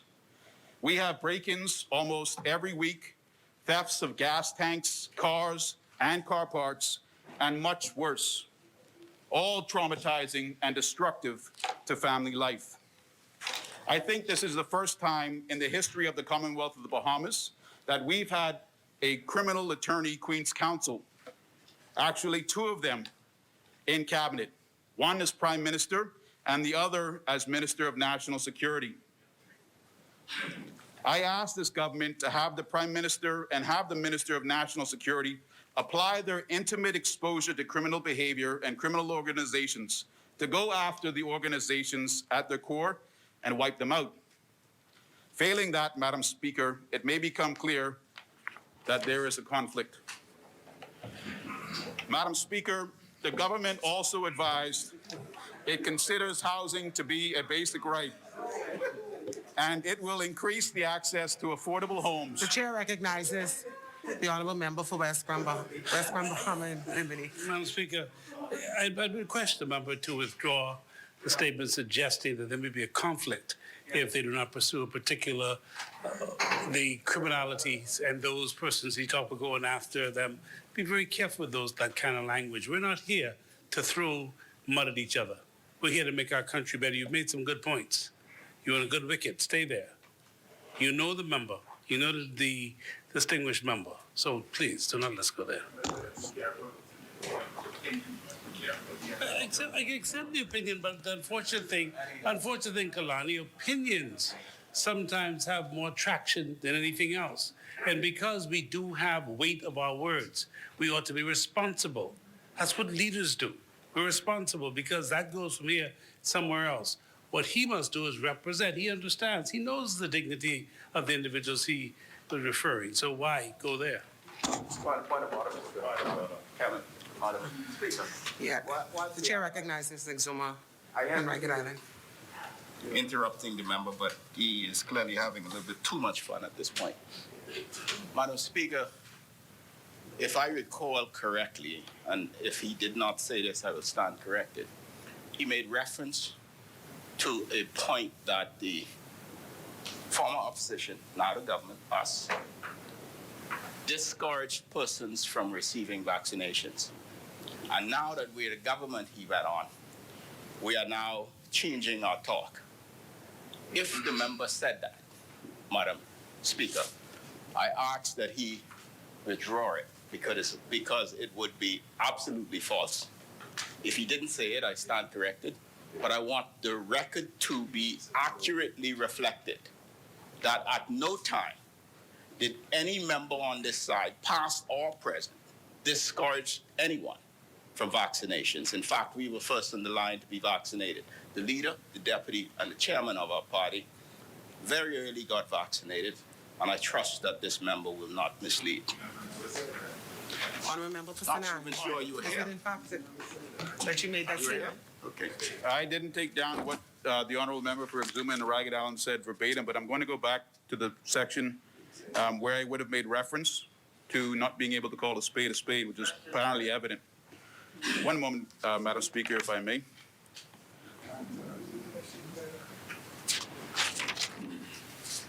I think that was after or before I suggested that they should have increased the benefits for persons with disabilities in the same way they had distributed them under the supplementary budget. What they did not do that. Looking, Madam Speaker. Okay. I said, I know that we aren't to call a spade when it comes to this government. We can't, for instance, claim they discouraged people from going forward and getting the vaccine. So I'm pretty sure that I said that we can't do that, and that's not what I did. Thank you, honourable member, for clarifying that.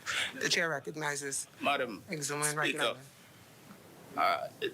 the member for Sanans is a learned man, and we want to ensure that those types of aspersions is not cast upon any member of this House. And if he says that is not what he intended, I accept him at his word. It was quite a very unclear, dubious language contained therein, Madam Speaker. I accept him at his word if he says that's not what he meant or intended to say. The chair recognizes the honourable member for Freetown. Madam Speaker, I did hear my learned friend, well, the member for Sanaan speak about working with me at the time. He, of all persons, should know that the biggest part of my business was suing the government, which I made quite a lot of hay when the opposite side was in power, unable to be able to exercise good governance. I have no difficulty with standing up for the rights of ordinary Bahamians to be recognized, but the honourable member should know that the Minister of National Security does not run the police. I am not a policeman. I've never wanted to be a policeman. And that, the suggestion that somehow I am now a policeman, really doesn't seem to grasp or understand the nature of the Ministry of National Security.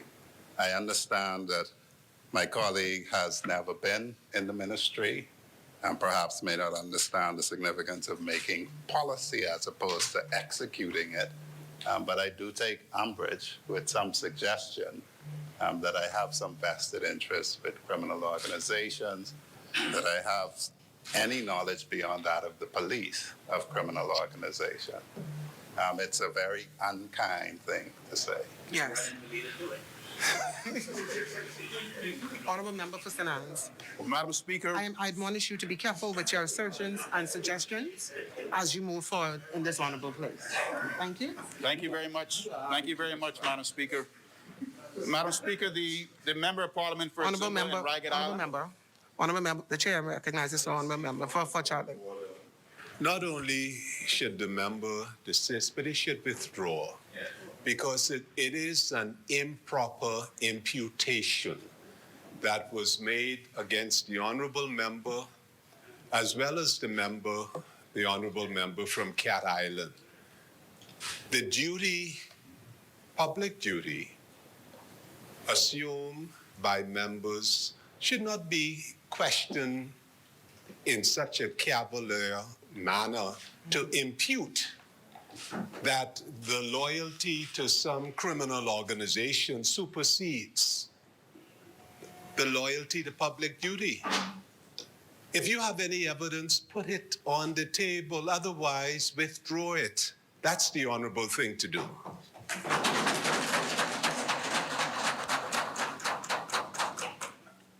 The chair recognizes the honorable member for Kalani.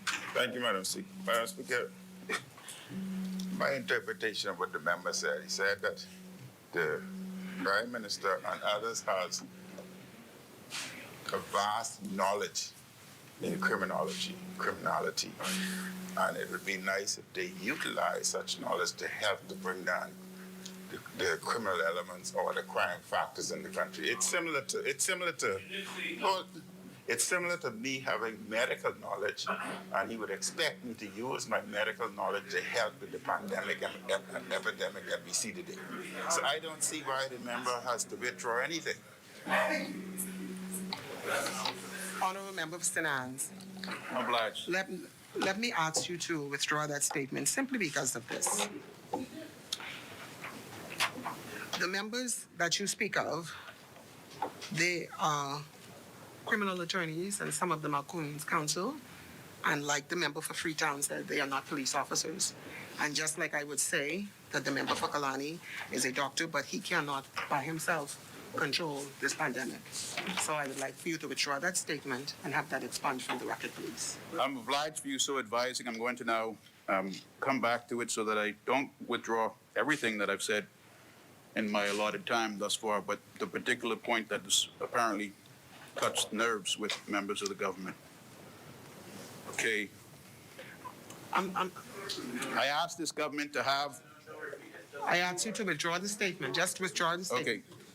I withdraw the statement that there could exist a conflict. Is that sufficient? Okay. I'm much obliged, Madam Speaker. Thank you very much. You may continue. Madam Speaker, the member for Freetown alluded to earlier that I don't have the experience in the Ministry of National Security, and I will agree. I wasn't fortunate to receive a memo from Mr. Davis, as he alluded to earlier. He had received, but I don't have any knowledge of that responsibility. And the member for Exuma and Ragged Island asked if I was running for leader. Ma'am, I've never run to be at the back of anything in my life, but at this time I'm not running for leader.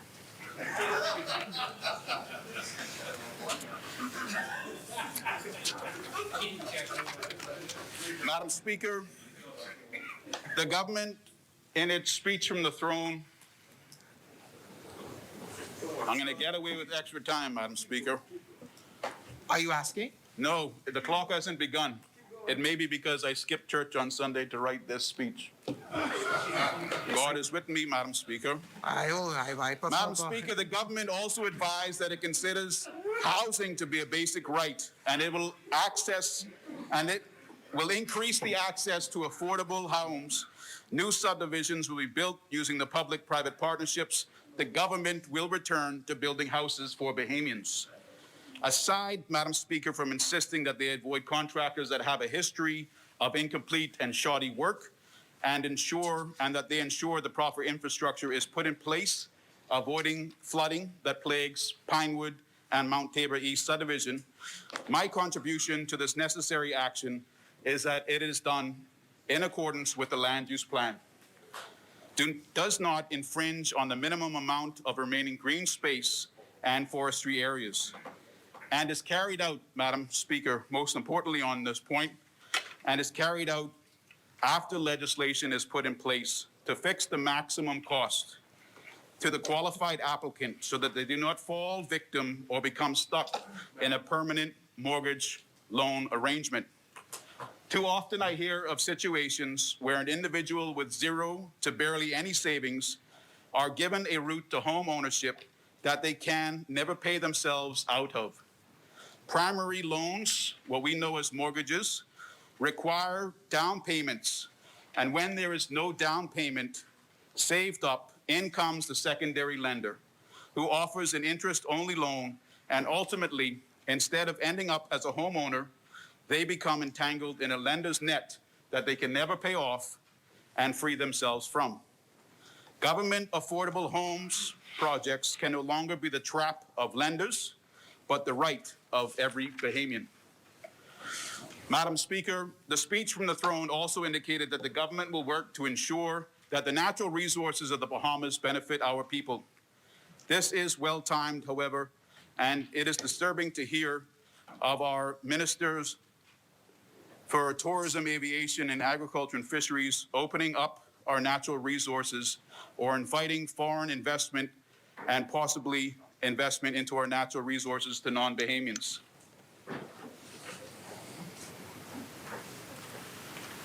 Okay. The previous administration was able to have progressive laws put in place and saw non-Bahamians prevented from participating in certain aspects of our fishing industry. Fishermen are seeing young groupers and lobsters and other protected species around the reefs and in our fishing habitats in numbers not seen for many years. Madam Speaker, that is very good news. It's an indication that the policies put in place by the F&M governance to protect and promote our fishing industries as a viable industry for generations to come are working. And it is not something that we now have to move in the opposite direction of.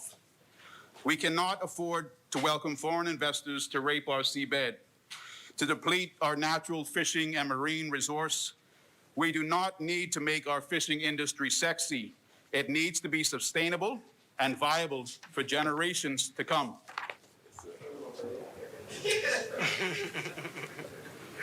Madam Speaker, from the throne, the speech from the throne also highlighted that the government will govern for the many, not the few, and promote the best interests of Bahamians and the Bahamas.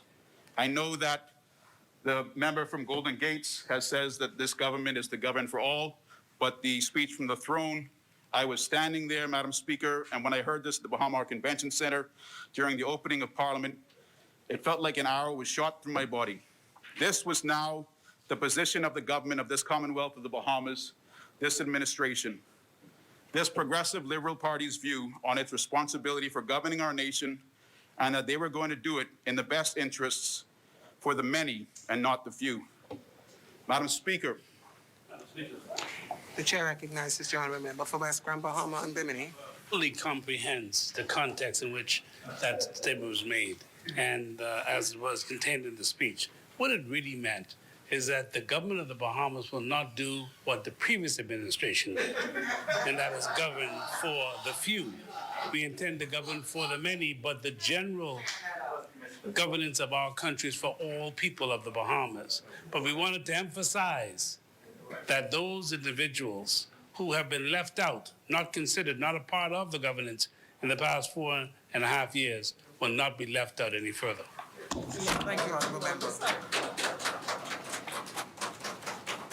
The chair recognizes the honourable member for Kalani.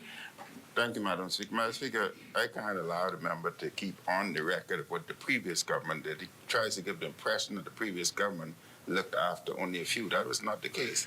The previous government was more concerned with governance and a rising tide lifts all vessels. That is our philosophy, and that's what we live by and we continue. So don't try to impugn us on something different altogether.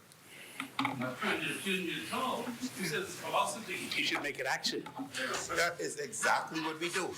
That is exactly what we do. This is not the appropriate time, but I will explain the distinct difference between the PLP and the F&M, but this is not the appropriate time. You shall wait. But you know, yes, you shall wait. The chair recognizes the member for St. Anne's.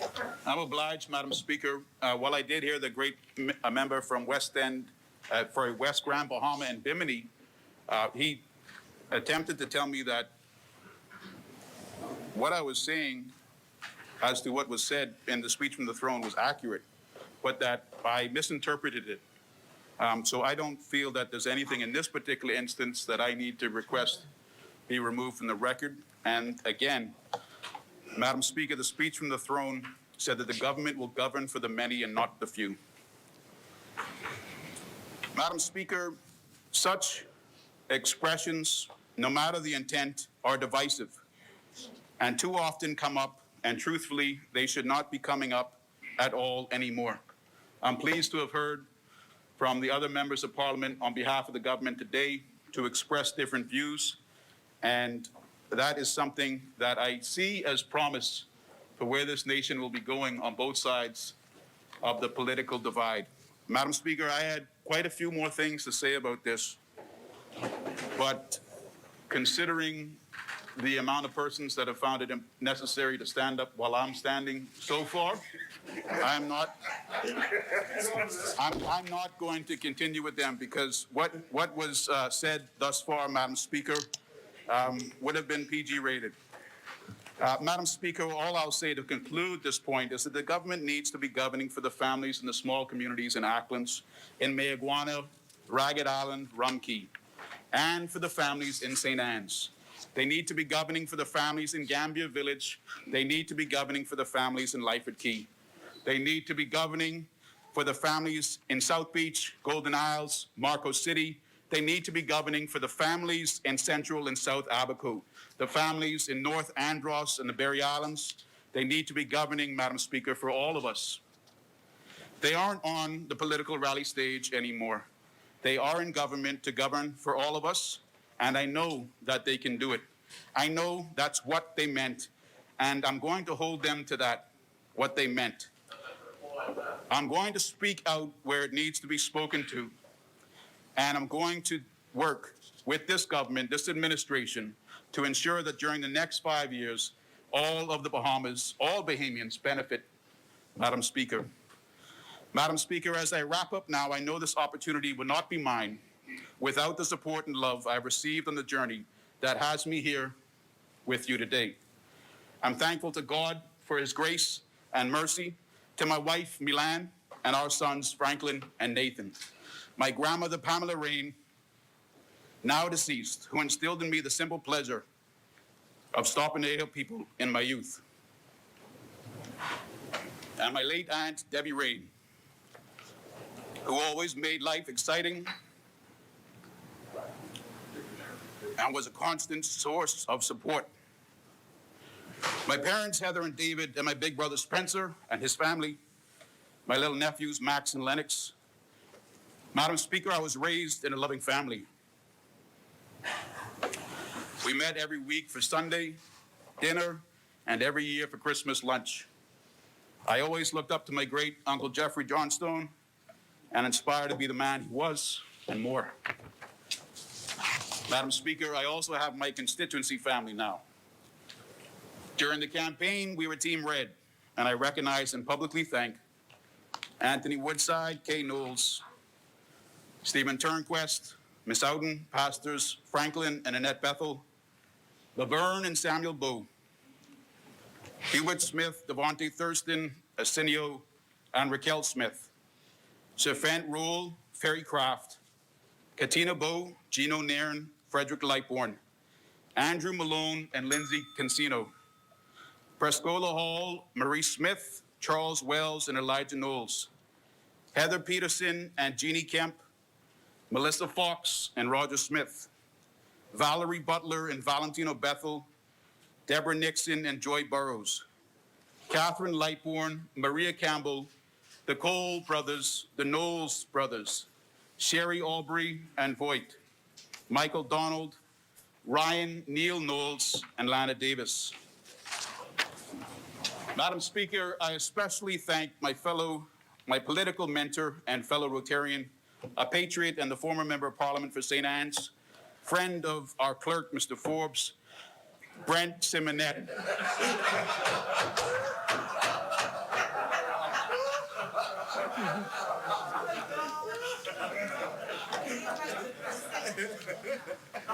Brent Simonette and Robin Simonette.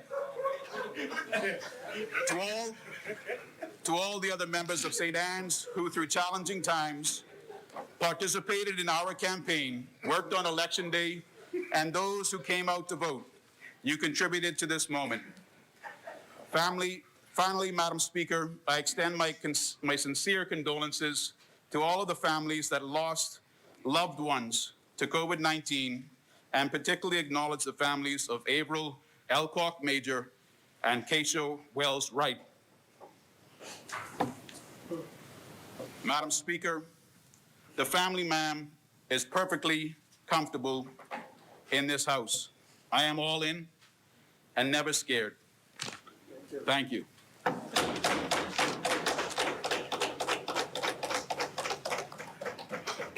Thank you, Honorable Member for St. Anne's. Thank you very much. You had me at the end, you know, when you had that light moment. And then you went right back to your career and stand-up comedy. Thank you very much. It was very enlightening. Thank you, ma'am. As many?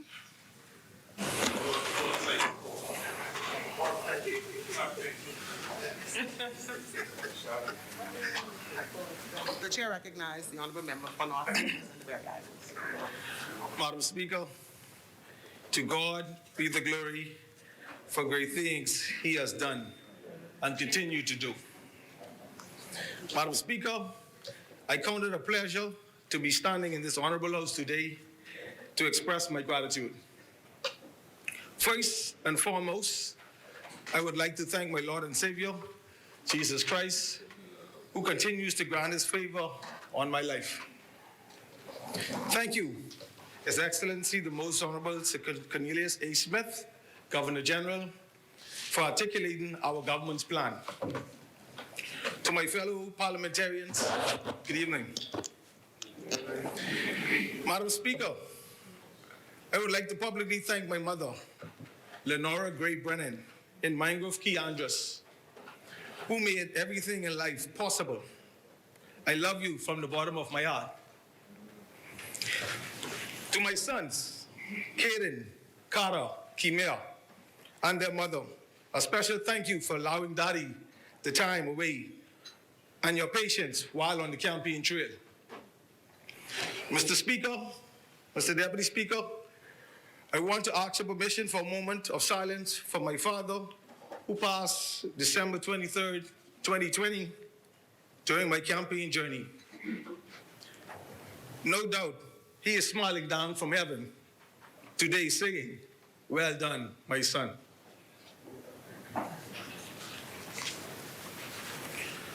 A special thank you to my grandmothers, Pandora Veronica Miller and Dorian Liborn, who are watching.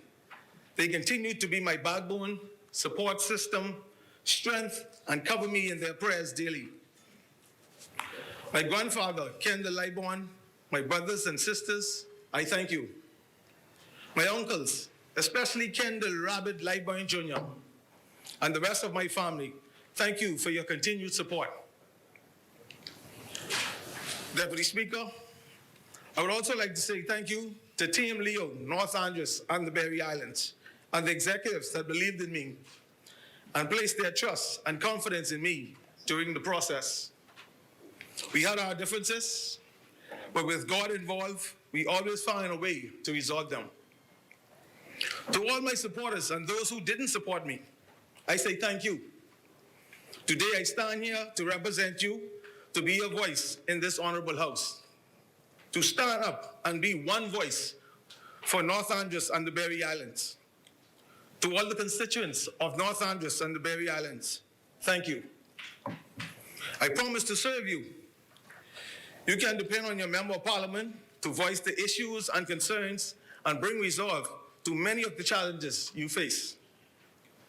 Deputy Speaker, I want to say thank you to all those that supported me throughout the Bahamas, who did what was possible to ensure that I was in the winning column.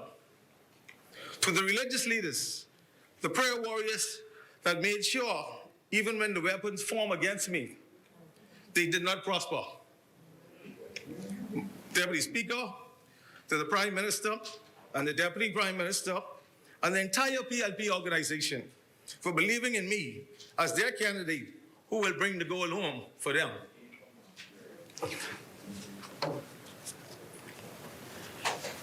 Deputy Speaker, as my government indicated, we cannot resolve our country's economic crisis until we have resolved the health crisis. Deputy Speaker, my constituency of the Berry Islands was one of the first hit with the outbreak of COVID-19 cases after the elections.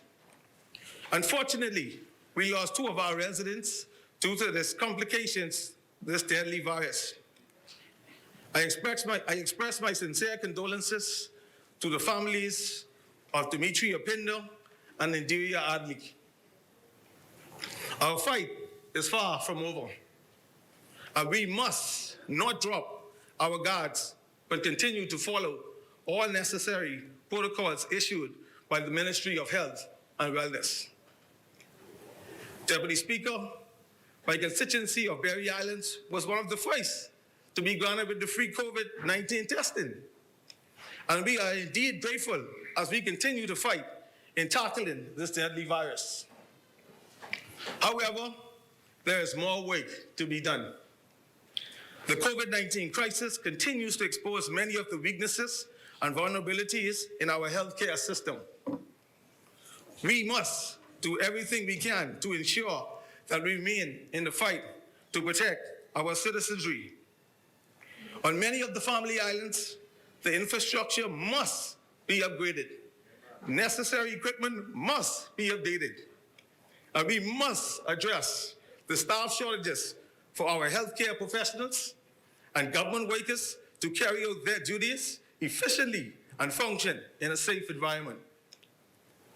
Deputy Speaker, at this time, I would like to recognize the hard-working healthcare professionals and frontline workers throughout the Bahamas, especially in North Andros and the Berry Islands.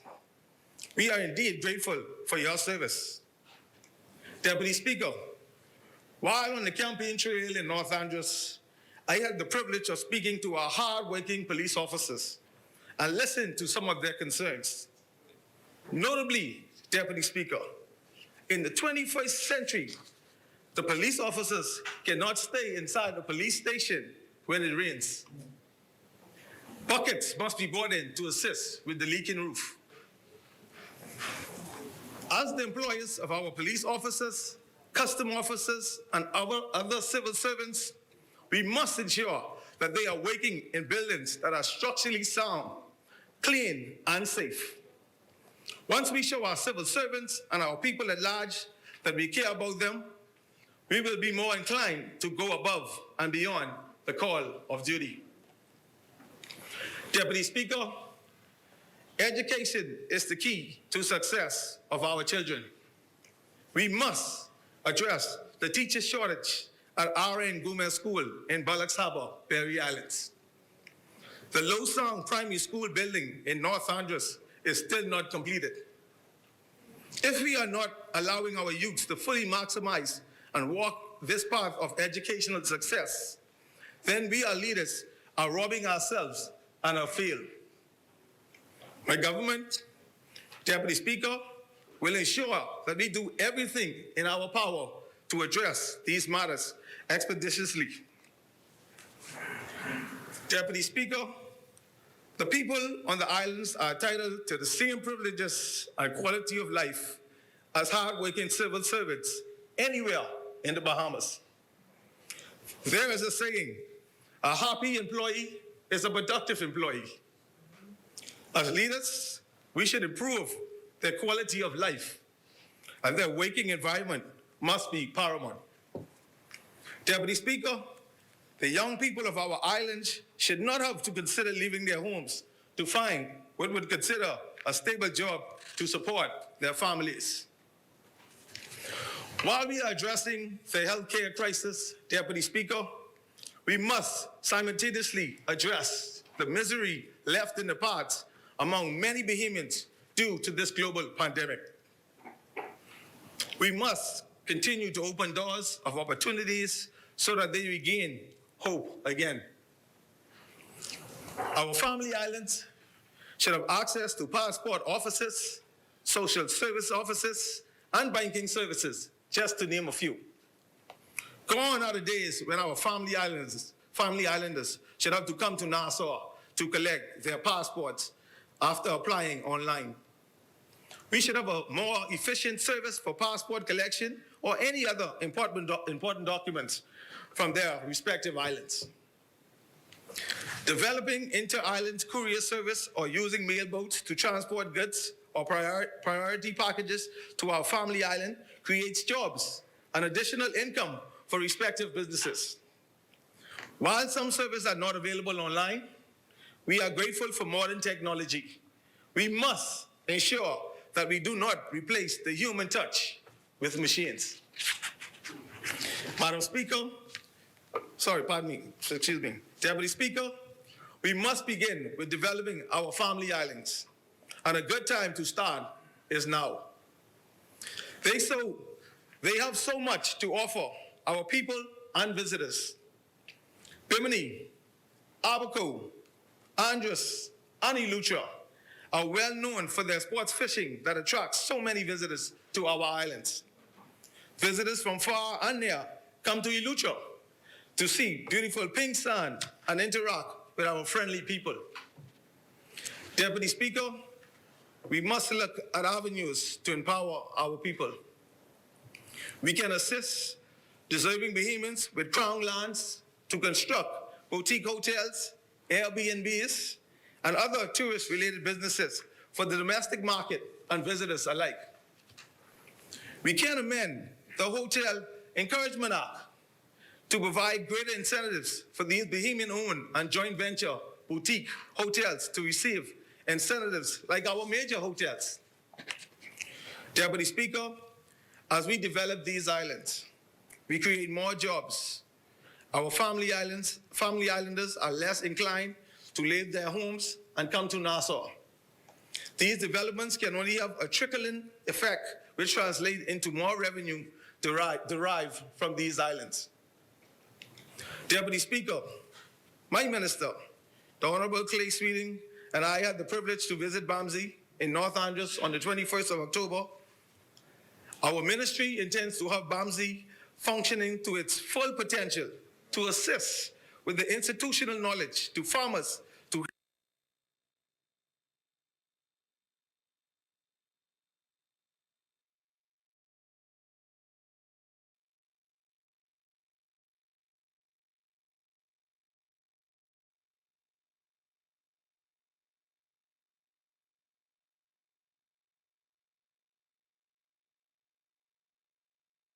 and have the capacities to feed ourselves as a country. We must now have the conversation regarding crown land for family islanders, for agriculture to help boost the economy. When we produce our food, the Bahamian people benefits. We create more jobs. Poverty reduces, which leads to keeping our economy viable with fewer imports. We can also know exactly what we are eating, have healthier people, and more families have a meal on the table. Deputy Speaker, public-private partnership is very important in helping to develop our islands and keys. These partnerships can assist with economic empowerment, social programs, and business developments on keys like Chub Key, Cocoa Key, and Great Star Key, where there's a need for economic growth and investors are present. Deputy Speaker, there are many challenges that we face in Andros and the Berry Islands constituency. This time around, Andros saw the only beginning of Team L and L. This team includes me, along with my colleague, the Honorable Member of Parliament for South Andros Central and Mangrove Key, Leon Lundy. We will ensure that you are not forgotten from building and repairing infrastructures, economic stability, socially and spiritually. Deputy Speaker, as I end, I want to let my constituents know that I will be there for them with God's help. Scripture declares, according to Philippians 4:13, that I can do all things through Christ who strengthens me. God bless North Andros and the Berry Islands, and God bless the Commonwealth of the Bahamas. Thank you. Thank you, Honorable Member. As many. The chair recognizes the honorable member for Pine Ridge.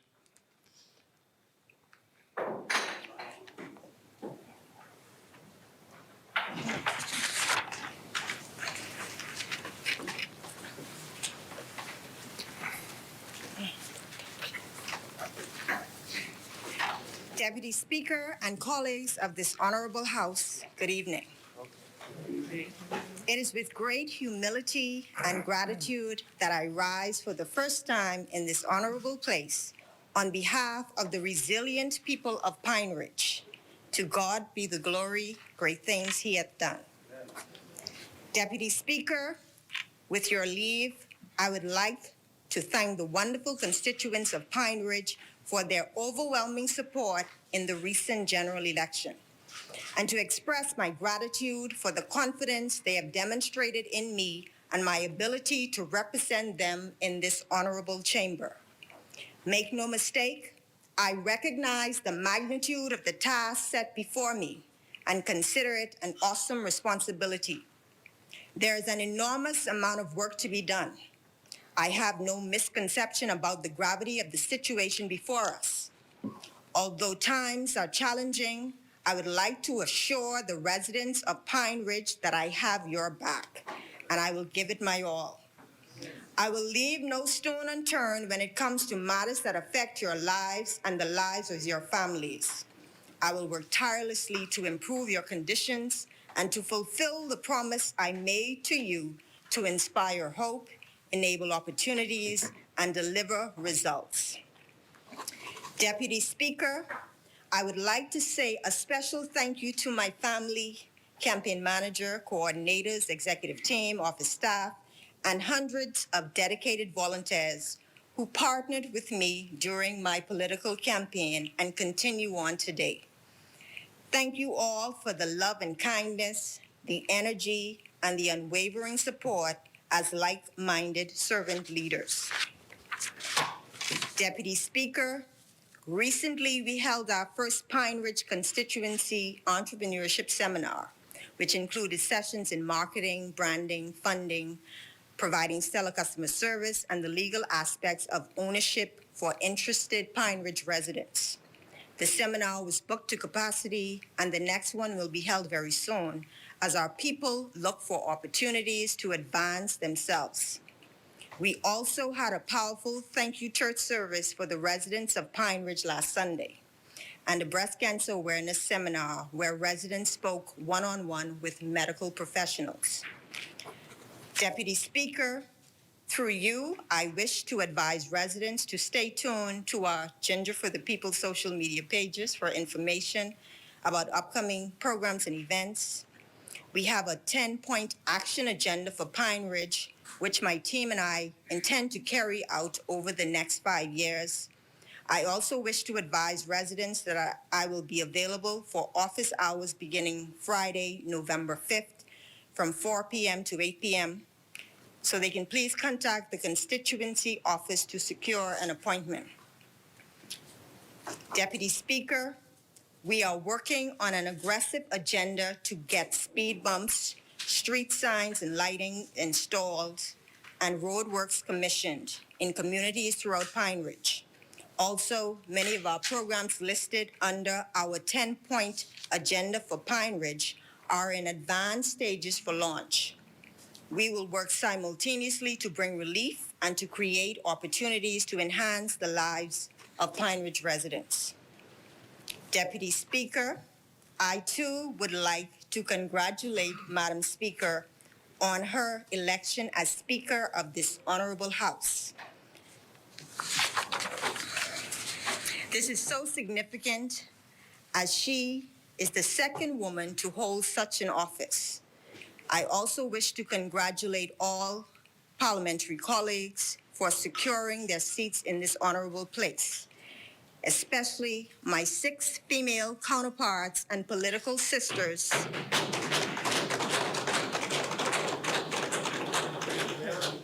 This is certainly a new day. Deputy Speaker, I wish to also thank His Excellency Sir Cornelius Smith of Pine Ridge for delivering such an impactful speech at the opening of Parliament on Wednesday, October 6th. The speech from the throne outlined many of our administration's innovative policies, as well as its plans to address the challenges that we face. Deputy Speaker, as stated in our blueprint for change, what we saw happen in our country over the past 4.5 years is an indication of what goes wrong when there is no vision, no plan, and no execution strategy. But it's a new day, and I am excited to be a part of a team of servant leaders who have worked from day one with a dynamic vision, a strategic plan, and a robust execution strategy to address the needs of the Bahamian people, who will finally be able to say it's indeed the people's time. That being said, Deputy Speaker, I express my appreciation to the Honorable Member for Cat Island, Rum Key, and San Salvador for the confidence he expressed in me by appointing me as the first female Minister for Grand Bahama. As a resident of Grand Bahama and a business owner, I am well aware of the challenges that we have faced over the past 2 decades and the work that needs to be done to recover, rebuild, and revolutionize our island and economy. I pledge to do the people's business and to utilize every resource at my disposal to get the job done. Deputy Speaker, I believe in partnerships for development, and in order to truly move Grand Bahama forward, this will be the philosophy by which I serve. These partnerships, a collaborative effort, calls for unity, as we are all in this together. The Ministry for Grand Bahama is tasked with coordination and liaison with other ministries to get the job done. It is also the ministry that manages the relationship with the Grand Bahama Port Authority and the revitalization and promotion of Grand Bahama as a tourism and industrial center. My ministry is also responsible for the promotion of agricultural development and advancement of health and educational infrastructure and the promotion of employment and entrepreneurial opportunities. My ministry is also tasked with the development of the Grand Bahama International Airport and community rehabilitation and restoration in East and West Grand Bahama. Deputy Speaker, as we all can see, my ministry is grounded in partnerships for development, working together, building alliances for success with the ultimate goal of ensuring that Grand Bahama Island excels. Without it, our efforts are futile. So I implore the honorable members of this House to join me as we work collectively to take Grand Bahama and the Bahamas to the next level of success.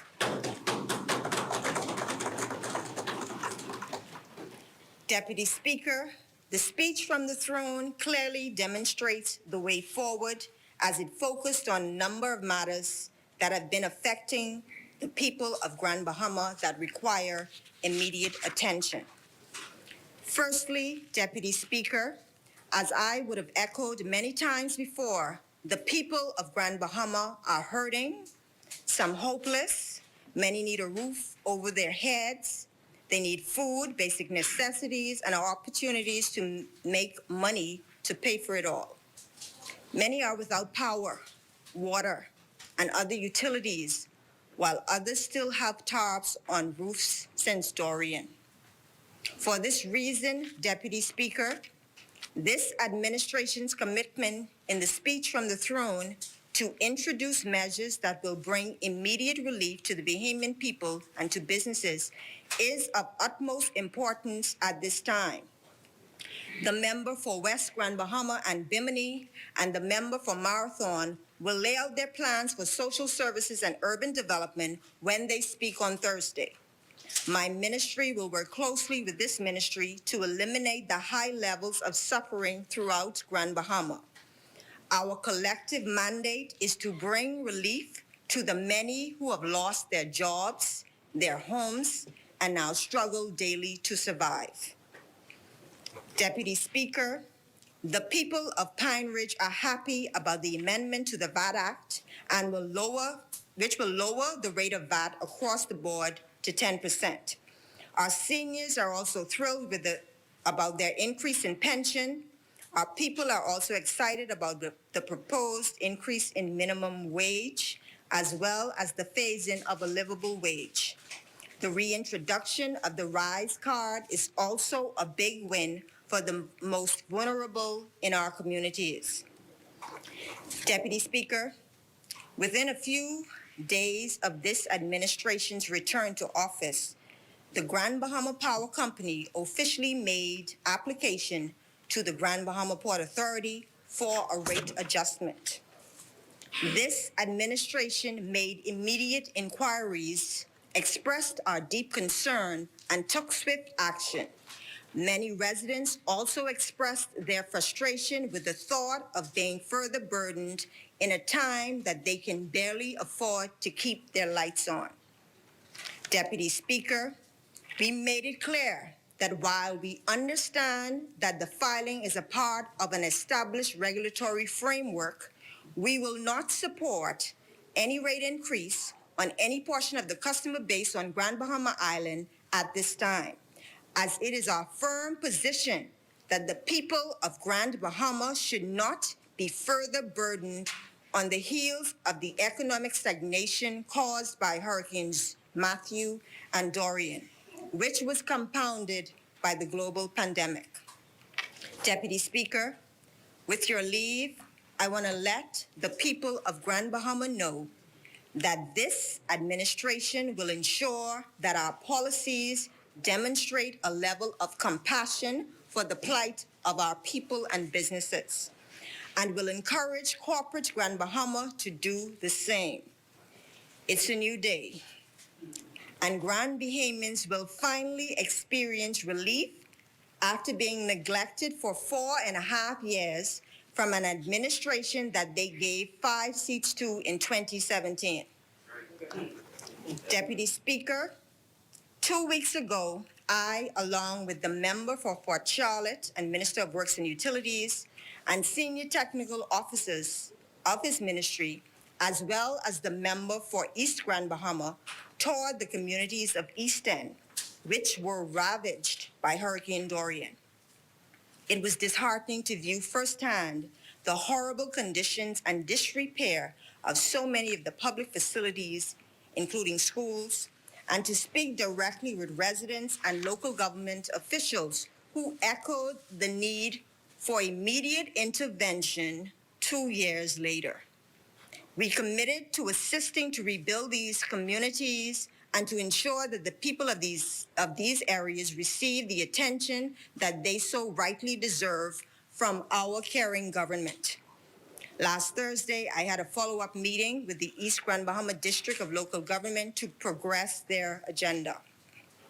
Deputy Speaker, as a member of a compassionate government, I was pleased to announce this administration's Special Economic Recovery Zone, SERS amendment, which will allow persons who lost their vehicles during the storm to import a replacement vehicle duty-free, as well as to transport their vehicles to other islands without having to pay customs duty. Deputy Speaker, with this amendment, persons whose applications were previously approved but were not used before the expiration date can now use this approval to import their vehicles duty-free. In addition, new applicants on Grand Bahama Island can apply at the Ministry for Grand Bahama. Deputy Speaker, in our blueprint for change, this administration pledged to provide committed leadership to address the needs of disaster victims. The SERS amendment is a first in a number of relief measures that this administration made happen to provide immediate relief for the people of Grand Bahama. Deputy Speaker, a number of residents have already contacted my ministry and will take advantage of this opportunity. Deputy Speaker, and I thought I was saying Madam Speaker, and so I'm saying it so much because I was so happy to say it. But I'm still happy to say Deputy Speaker. Carry on, honorable member. Deputy Speaker, in the speech from the throne, the Davis administration committed to building a new hospital on the island of Grand Bahama through public-private partnership. This is welcome news for our island since residents have decried the need for a proper tertiary medical facility and have had to travel to the capital to receive treatment for years. Deputy Speaker, recently I had a meeting with representatives from Doctors Hospital who have committed to build and open a state-of-the-art medical facility located on the Mall Drive, Freeport. Deputy Speaker, this multi-million-dollar investment will not only provide hundreds of training and employment opportunities for Grand Bahama, but will expand our medical tourism products and provide Grand Bahamians with the options for receiving specialized healthcare services that have been non-existent on the island.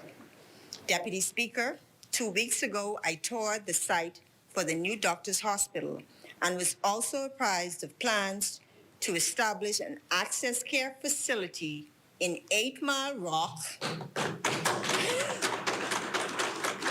for family medicine practice as well as dialysis services. We're from the West. Okay? There will also be Stat Lab at this facility in West Grand Bahama that opens in January 2022. Deputy Speaker, I met with representatives of the breast cancer survivor support groups in the PINK and mammography access program, during which they lamented the lack of available treatments on the island of Grand Bahama. I am elated, therefore, that Doctors Hospital flagship facility in Freeport will open next fall, and that women on Grand Bahama will have access to state-of-the-art equipment and be able to receive medical care without having to travel to the capital. Deputy Speaker, I look forward to the completion of this project and the positive impact it will have on our economy, our healthcare system, and our people. But I also assure the people of Grand Bahama of this administration's commitment to the advancement of healthcare on our island. Deputy Speaker, I, along with the member of Tall Pines and Minister of Health and Wellness, have met with Grand Bahama Healthcare Services executives to discuss the challenges as well as the way forward to address these challenges in the shortest time frame.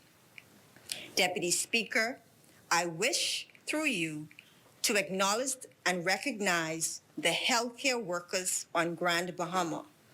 Our frontline workers, having experienced loss themselves, persevered through Hurricane Dorian, the pandemic, and poor working conditions to offer stellar services to their fellow Grand Bahamians.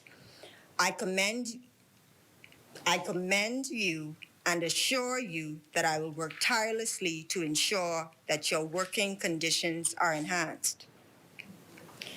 Deputy Speaker, the speech from the throne also expresses this administration's mission to promote Grand Bahama to harness the power of the maritime industry. As we are all aware, the island of Grand Bahama is known for its industrial sector, which is home to a number of maritime operations, including the Grand Bahama Shipyard, which provides substantial revenue for the island, as well as hundreds of jobs. The shipyard is currently undergoing $350 million in reinvestment that bodes well for Grand Bahama Island at large. Deputy Speaker, during our last administration, the Grand Bahama Shipyard Employment Program was established with the goal of training, certifying, and employing 600 Bahamians to replace expatriate workers at the facility. Up to May 2017, 250 Bahamians were trained and employed at the shipyard, which was a remarkable accomplishment. The program was discontinued in 2017. But as job creation is one of our top priorities, it is this administration's plan to facilitate training, certification, and placement for tradesmen. The work to recover, rebuild, and revolutionize this initiative has already begun, since this is what happens in a new day.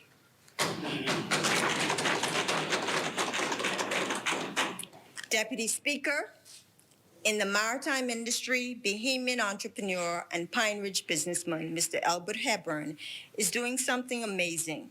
He has created a maritime training institute to introduce the world of maritime to the young people of Grand Bahama. I applaud Mr. Hepburn for this exciting initiative and have partnered with him for a program called Maritime 101. Deputy Speaker, while I am on the topic of maritime, I beg leave to congratulate Coral Vida, a Grand Bahama enterprise, on winning Earthshot Prize, a global climate change project established by the Duke and Duchess of Cambridge. Deputy Speaker, Coral Vida was the winner in the Revive Our Oceans category for its contributions to the restoration of coral reefs by growing resilient, sustainable coral and replanting them for further growth and reproduction in their natural habitat. Deputy Speaker, this administration is committed to making Grand Bahama the resilience capital for the Caribbean by building just-in-time logistics and transshipment capability for distributing equipment and supplies in the aftermath of natural disasters. Having experienced so many devastating hurricanes, we are well positioned to lead the way as the gateway for the region. Deputy Speaker, the speech from the throne further indicates that this administration will capitalize on the ongoing successes in the industrial sector on Grand Bahama and use the investment arm of the Ministry for Grand Bahama to create a one-stop shop to attract new, local, and direct foreign investment. Deputy Speaker, within our last term of office, we leveled the playing field for residents and business owners in East and West Grand Bahama and all areas outside the port area by way of an amendment to the Tariff Act in July 2014.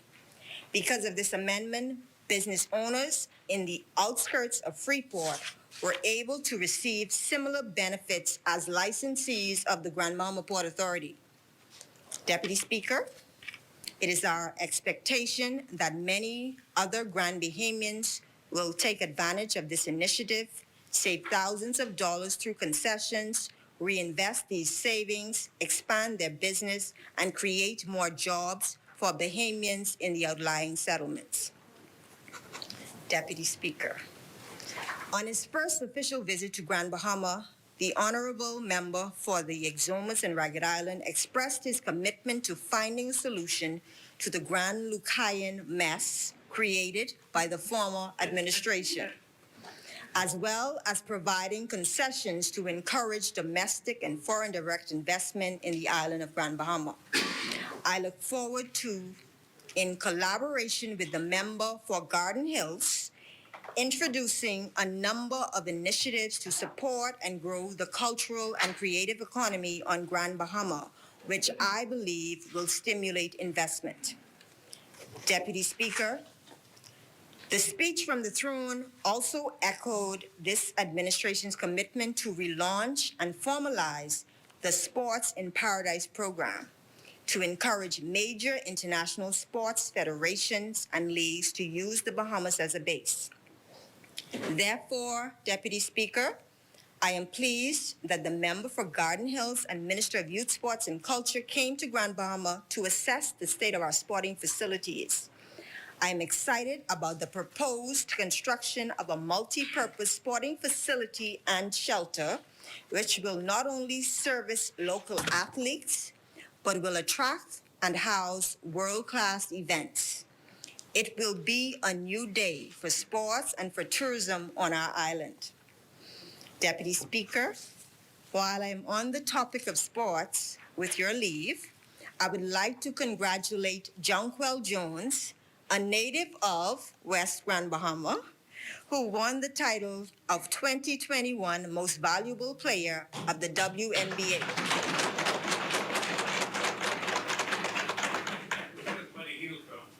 West Grand Bahama.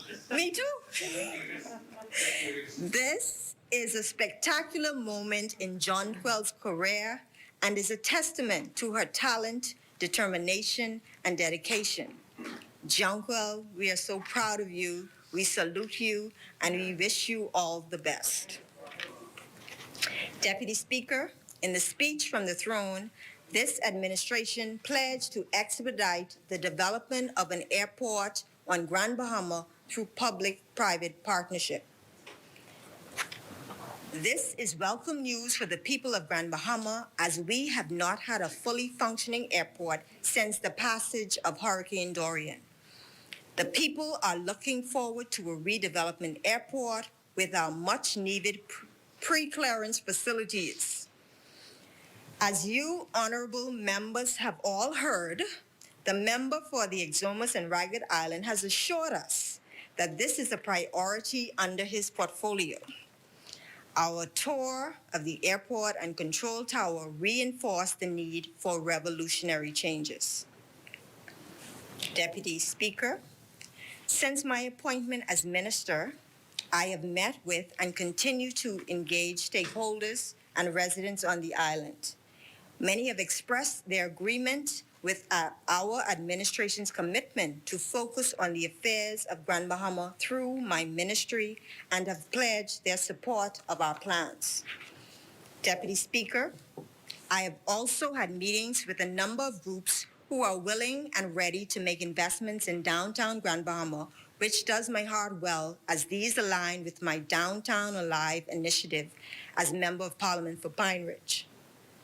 Deputy Speaker, the downtown of a city is the heart of the city. It is where the people go. For Grand Bahama, the city is surrounded by urban communities, and the way it has died tells the story of the journey of Freeport. Under my watch, downtown Freeport will come alive. It will come alive to bring real culture into the city. It will allow immersive, authentic experiences that tell the Bahamian story. The farmers market will offer products that makes tourists want to come. All stalls will become opened to offer Bahamian food and products. The agricultural site next door will be redeveloped to allow entrepreneurial opportunities. The member for Central and South Eleuthera will be in Grand Bahama in the next 2 weeks as we quickly get things moving. We will assist these entrepreneurs every step of the way because we need this type of product to ensure that our people are able to benefit from the many visitors who will be looking for something authentically Bahamian to do. Deputy Speaker, I recently met with Franklin Butler to discuss plans for the former Winn-Dixie and Pantry Pride Grand Union properties and toured the property. It is their intent to reopen the food store as well as to provide spaces for lease for essential services that will play a critical role in the revitalization of downtown Freeport. I also met with Dr. Ian Strawn, campus president of the University of the Bahamas North, and his executive team. I was impressed by the resilience and desire to move forward despite the present conditions. But, Deputy Speaker, I was even more intrigued by the well-articulated plan to rebuild a new campus for Newbie North in the downtown area while repurposing the East Grand Bahama campus, totally ravaged by Hurricane Dorian, as a research center. I am delighted that within the next few weeks an agreement will be signed and Newbie North will begin the process of rebuilding a state-of-the-art campus with dormitories in downtown Freeport.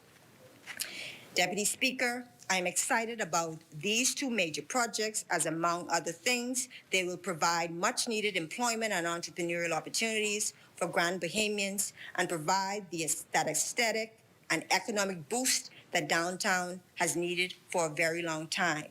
It's indeed a new day. This administration has an awesome opportunity and responsibility to put all of our innovative plans into action and begin the complex process of navigating our way out of the dilemmas we find ourselves in today. Deputy Speaker, Grand Bahama in particular is experiencing tremendous economic challenges that could have been lessened. Nevertheless, this administration will put this country back on the right track through a commitment to execute our goals and put Bahamians first.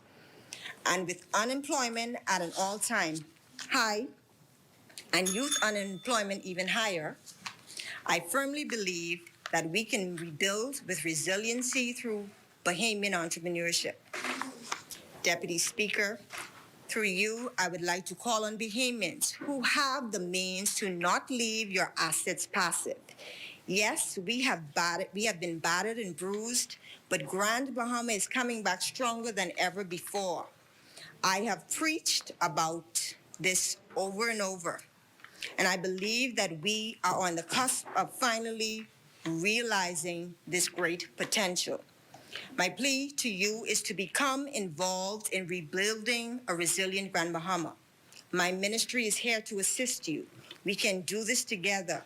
In fact, many have already reached out, and we are truly about to revolutionize our island and our country with empowered Bahamians taking the lead role. Am I over my time? Deputy Speaker, the member for the Exumas and Ragged Island has stated that there is interest in investment in the Bahamas like never before. I'm the final one, right? Am I not? Okay. Carry on. Thank you very much. Thank you. Thank you. Thank you. And I'm Grand Bahama. Okay? Okay. I'm sure Central Grand Bahama has nothing to do later on today, so carry on. Thank you, Central. I am aware of some of these projects, and we will get some projects into Grand Bahama. But we must build our country with our own hands. The Bahamas belongs to us, and we have every right to participate fully in our economy. This is the time for innovation and creativity. It's the time for boutique resorts and Airbnbs to create the solution for lack of rooms available on the island. It's the time for new tourism product development with 2 new cruise port terminals on the horizon. Grand Bahama, it's time for manufacturing authentically made Bahamian products. It's time to dust off those ideas that you've shelved. Now is the time for our people and our island to reach its potential. Deputy Speaker, our blueprint for change outlines the way forward for our country and clearly states our government's commitment to recover, rebuild, and revolutionize our country. Today, for Grand Bahama, there are ongoing projects that include the Grand Bahama Shipyard reinvestment, Doctors Hospital flagship in Freeport, Doctors Hospital Access Care Facility in 8 Mile Rock, Carnival Cruise Port Development, Royal Caribbean Cruise Port Development, Milo Butler and Sons Downtown Development, University of the Bahamas Downtown Campus, Western Atlantic Medical School, GIN proposed redevelopment, 8 Mile Rock Administration Complex, Holmes Rock Junior High School, and other capital works projects. And the Grand Lucayan redevelopment, new hospital with oncology center, and a redevelopment airport will be a focus for our administration. Deputy Speaker, developing a master plan for Grand Bahama Island is high on my agenda. Just as we set out to harness the power of the maritime industry, including transshipment and logistics with spin-off opportunities for Bahamians, we will become the events and entertainment capital of the Bahamas and also be known as the Island of Innovation. We are also building a ministry for Grand Bahama that is responsive to the cries of Grand Bahamians, that hears our plight, that advocates on our behalf, that ensures that we are not left behind. A ministry that addresses some of the vexing challenges that have plagued us for so long. We are developing systems to increase efficiency, improve customer service, seamlessly connect with other government ministries, agencies, and departments to get results and respond accordingly. The mere fact that so many of my cabinet colleagues visited Grand Bahama Island so quickly in our new administration is a clear demonstration of our commitment to Grand Bahama Island and getting the job done. We are united in this. For far too long, our island and our people have been neglected. Today is indeed a new day. All hands on deck, and we're going to get it done. I want a Grand Bahama where you can feel compassionate leadership. I want a Grand Bahama where instead of sending out mass eviction notices right after elections, after the struggles of Dorian and the pandemic, that plans are worked out to keep Bahamians in their homes. I want a Grand Bahama where people are treated with dignity when they are at their lowest and in need of assistance. But more importantly, I want a Grand Bahama where people are thriving, living their best lives, taking advantage of the opportunities presented, and taking their rightful place in our country. In conclusion, Deputy Speaker, the people of this country spoke loudly on September 16th and asked for a new day, cognizant of the fact that we are tasked with creating a resilient Bahamas while rebuilding the islands devastated by hurricanes. Rather than going on vacation like the previous administration, we rolled up our sleeves and immediately got to work. Deputy Speaker, this is truly a brand new day and definitely a new chapter for our country. There is no doubt in my mind that our people are ready for their time and for us to change the trajectory of our nation. Pine Ridge and Grand Bahama residents, I admonish you through Deputy Speaker, in the words of Mother Teresa, none of us, including me, ever do great things, but we can all do small things with great love, and together we can do something wonderful. I am committed to building a constituency and island that will benefit and empower Bahamians. But I need your help, your support, your patience, your prayer. With these words, Pine Ridge thanks the Governor General for the speech from the throne. Thank you, Deputy Speaker. Thank you, Honorable Member for Pine Ridge. An appropriate time for us to suspend the session. We'll return on Wednesday morning at 10 o'clock, Mr. Deputy. And at that time, the member for Engliston will be on the floor. Is there a seconder? Second. The House will reconvene on the 3rd of November. Sorry, it has been moved and seconded that the business of the House be suspended until Wednesday, the 3rd of November. I got you. As many. Those are in favor will remain seated. Those who oppose will rise. Motion is carried. The House stands suspended until November the 3rd. 10 a.m. 10 a.m.